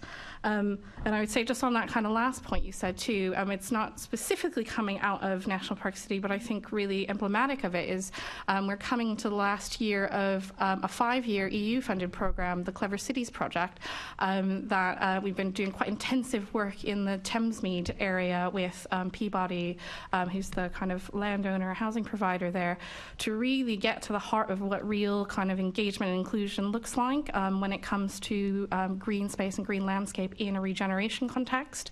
And so we've got some really great lessons learned from that program in terms of in that particular example, there was what we call the Community Design Collective of members of the local community who are actually paid as local experts to be part of the design team and to help direct what the landscape design would look like in their area that was being regenerated.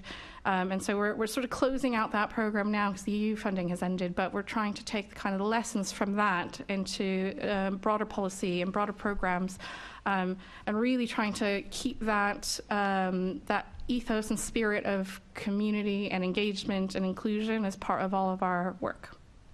Okay, and Nav, just come back to you again. Is the mayor, what can the mayor do more to make sure that London thrives as a national park city? So I think the key thing is restating, of course, and using the messaging and communication that London is a national park city is very important. And that obviously is something that is happening now and ought to happen more. I think the other point would be to use the London Assembly's and the London Mayor's power as a convener of different groups and organisations and local authorities to bring people together so that we can have the debate about what nature means in cities.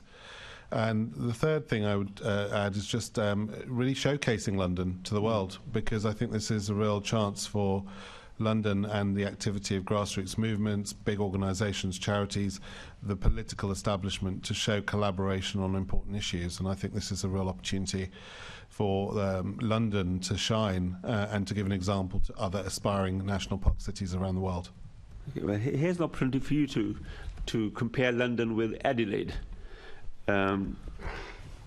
And so how do these two cities who have attained the status of national park cities, how do you compare these two cities?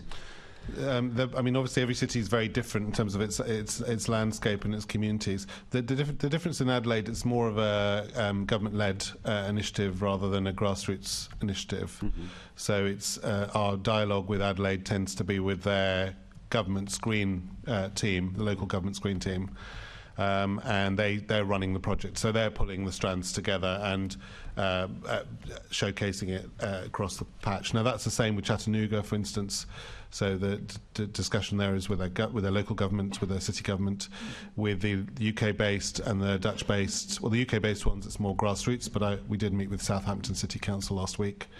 and it varies according to the makeup of each city. But certainly some of the projects are more centralised from a local government perspective, because they're using it to showcase what they're doing across the city. They're using it to pull all the noise together of all the activity and putting it up there on a platform. So London is an organic, grassroots, volunteer-led organisation, city, right? It's a charity. Yeah. Whilst in Adelaide is led by the government. I mean, are you seeing any contrast in the rate of change, or what's being achieved there in Adelaide is different from London? I think naturally they'll have more resource for core activities. So in terms of organising themselves, arranging activities, arranging events, promoting matters. We had the World Urban Parks Conference in Adelaide in November. They were able to put that together. So they have more resource to be able to do that, but they also have the point I was making earlier, the power as the government to convene, to get the stakeholders, whether they be government stakeholders or community groups or charities together, and that power is we're working on that through conversations and contacts and through volunteers. They're able to do that through centralised resource. Yeah, I can see, I can understand that, because London has got the 32 boroughs where the planning power sits, right? Whilst in Adelaide probably it's all centrally led. Your thoughts, Abby, on how does Adelaide compare with with London, or indeed what the Mayor can do more as he goes for his third term? So, I mean, I think you were sort of mentioning the point. A lot of kind of other Australian cities, other American cities have a different structure than we have here, and so there's a different relationship that folks have. So, as the GLA, we don't necessarily go on the ground and do the grassroots sort of engagement ourselves. That's done through the borough level, and so there's an extra complexity here. But I think there's a lot of opportunity actually to work with boroughs and work with organisations like National Park City Foundation to make sure that kind of public and grassroots voices are heard. And so, so we are working with National Park City Foundation at the moment for the local nature recovery strategy, and identifying the ways in which boroughs can tap into their local communities and local resource to feed into the LNRS, because it is going to be quite a big, complex process and something that's not funded very well. So how do we make sure that people have a voice in that? And so we are actually working really closely with National Park City Foundation and boroughs on that. And I think there's a lot of other opportunities about how to support boroughs in making sure that they are engaging fully and engaging inclusively and kind of substantively, I think, is a big part of it. And the kind of support, whether that's through guidance or training or helping target or helping access or access experts and convene others and get advice, I think is all part of what could be part of how we take that forward. Thank you very much to all of our guests. We've run this one right down to the line because we really wanted to explore things in a lot of detail. So thank you very much for staying with us right to the very end. And we will be coming back to the subject of green and open spaces at our next meeting as well. So we're running this over 2 meetings. We've got a couple more items of business that are probably going to take about a minute to finish off. But if you want to stay for that, but otherwise do feel free to leave now. Can I ask the committee to note the discussion, the report and the discussion that we've just had? Noted. And can we also, actually we can't delegate authority to party group lead members to agree any outputs arising from the discussion, because we're actually, one member has just left the chamber, so we're technically now in quorate. But we will negotiate that, I'm sure, between us. Could we note the Environment Committee work programme for the rest of the year? Noted. Thank you. The date of the next meeting, which I've just said is going to also be on green infrastructure issues, is on the 11th of January, 10 a.m. in this very place. There's no other business that I consider to be urgent, so I declare this meeting closed.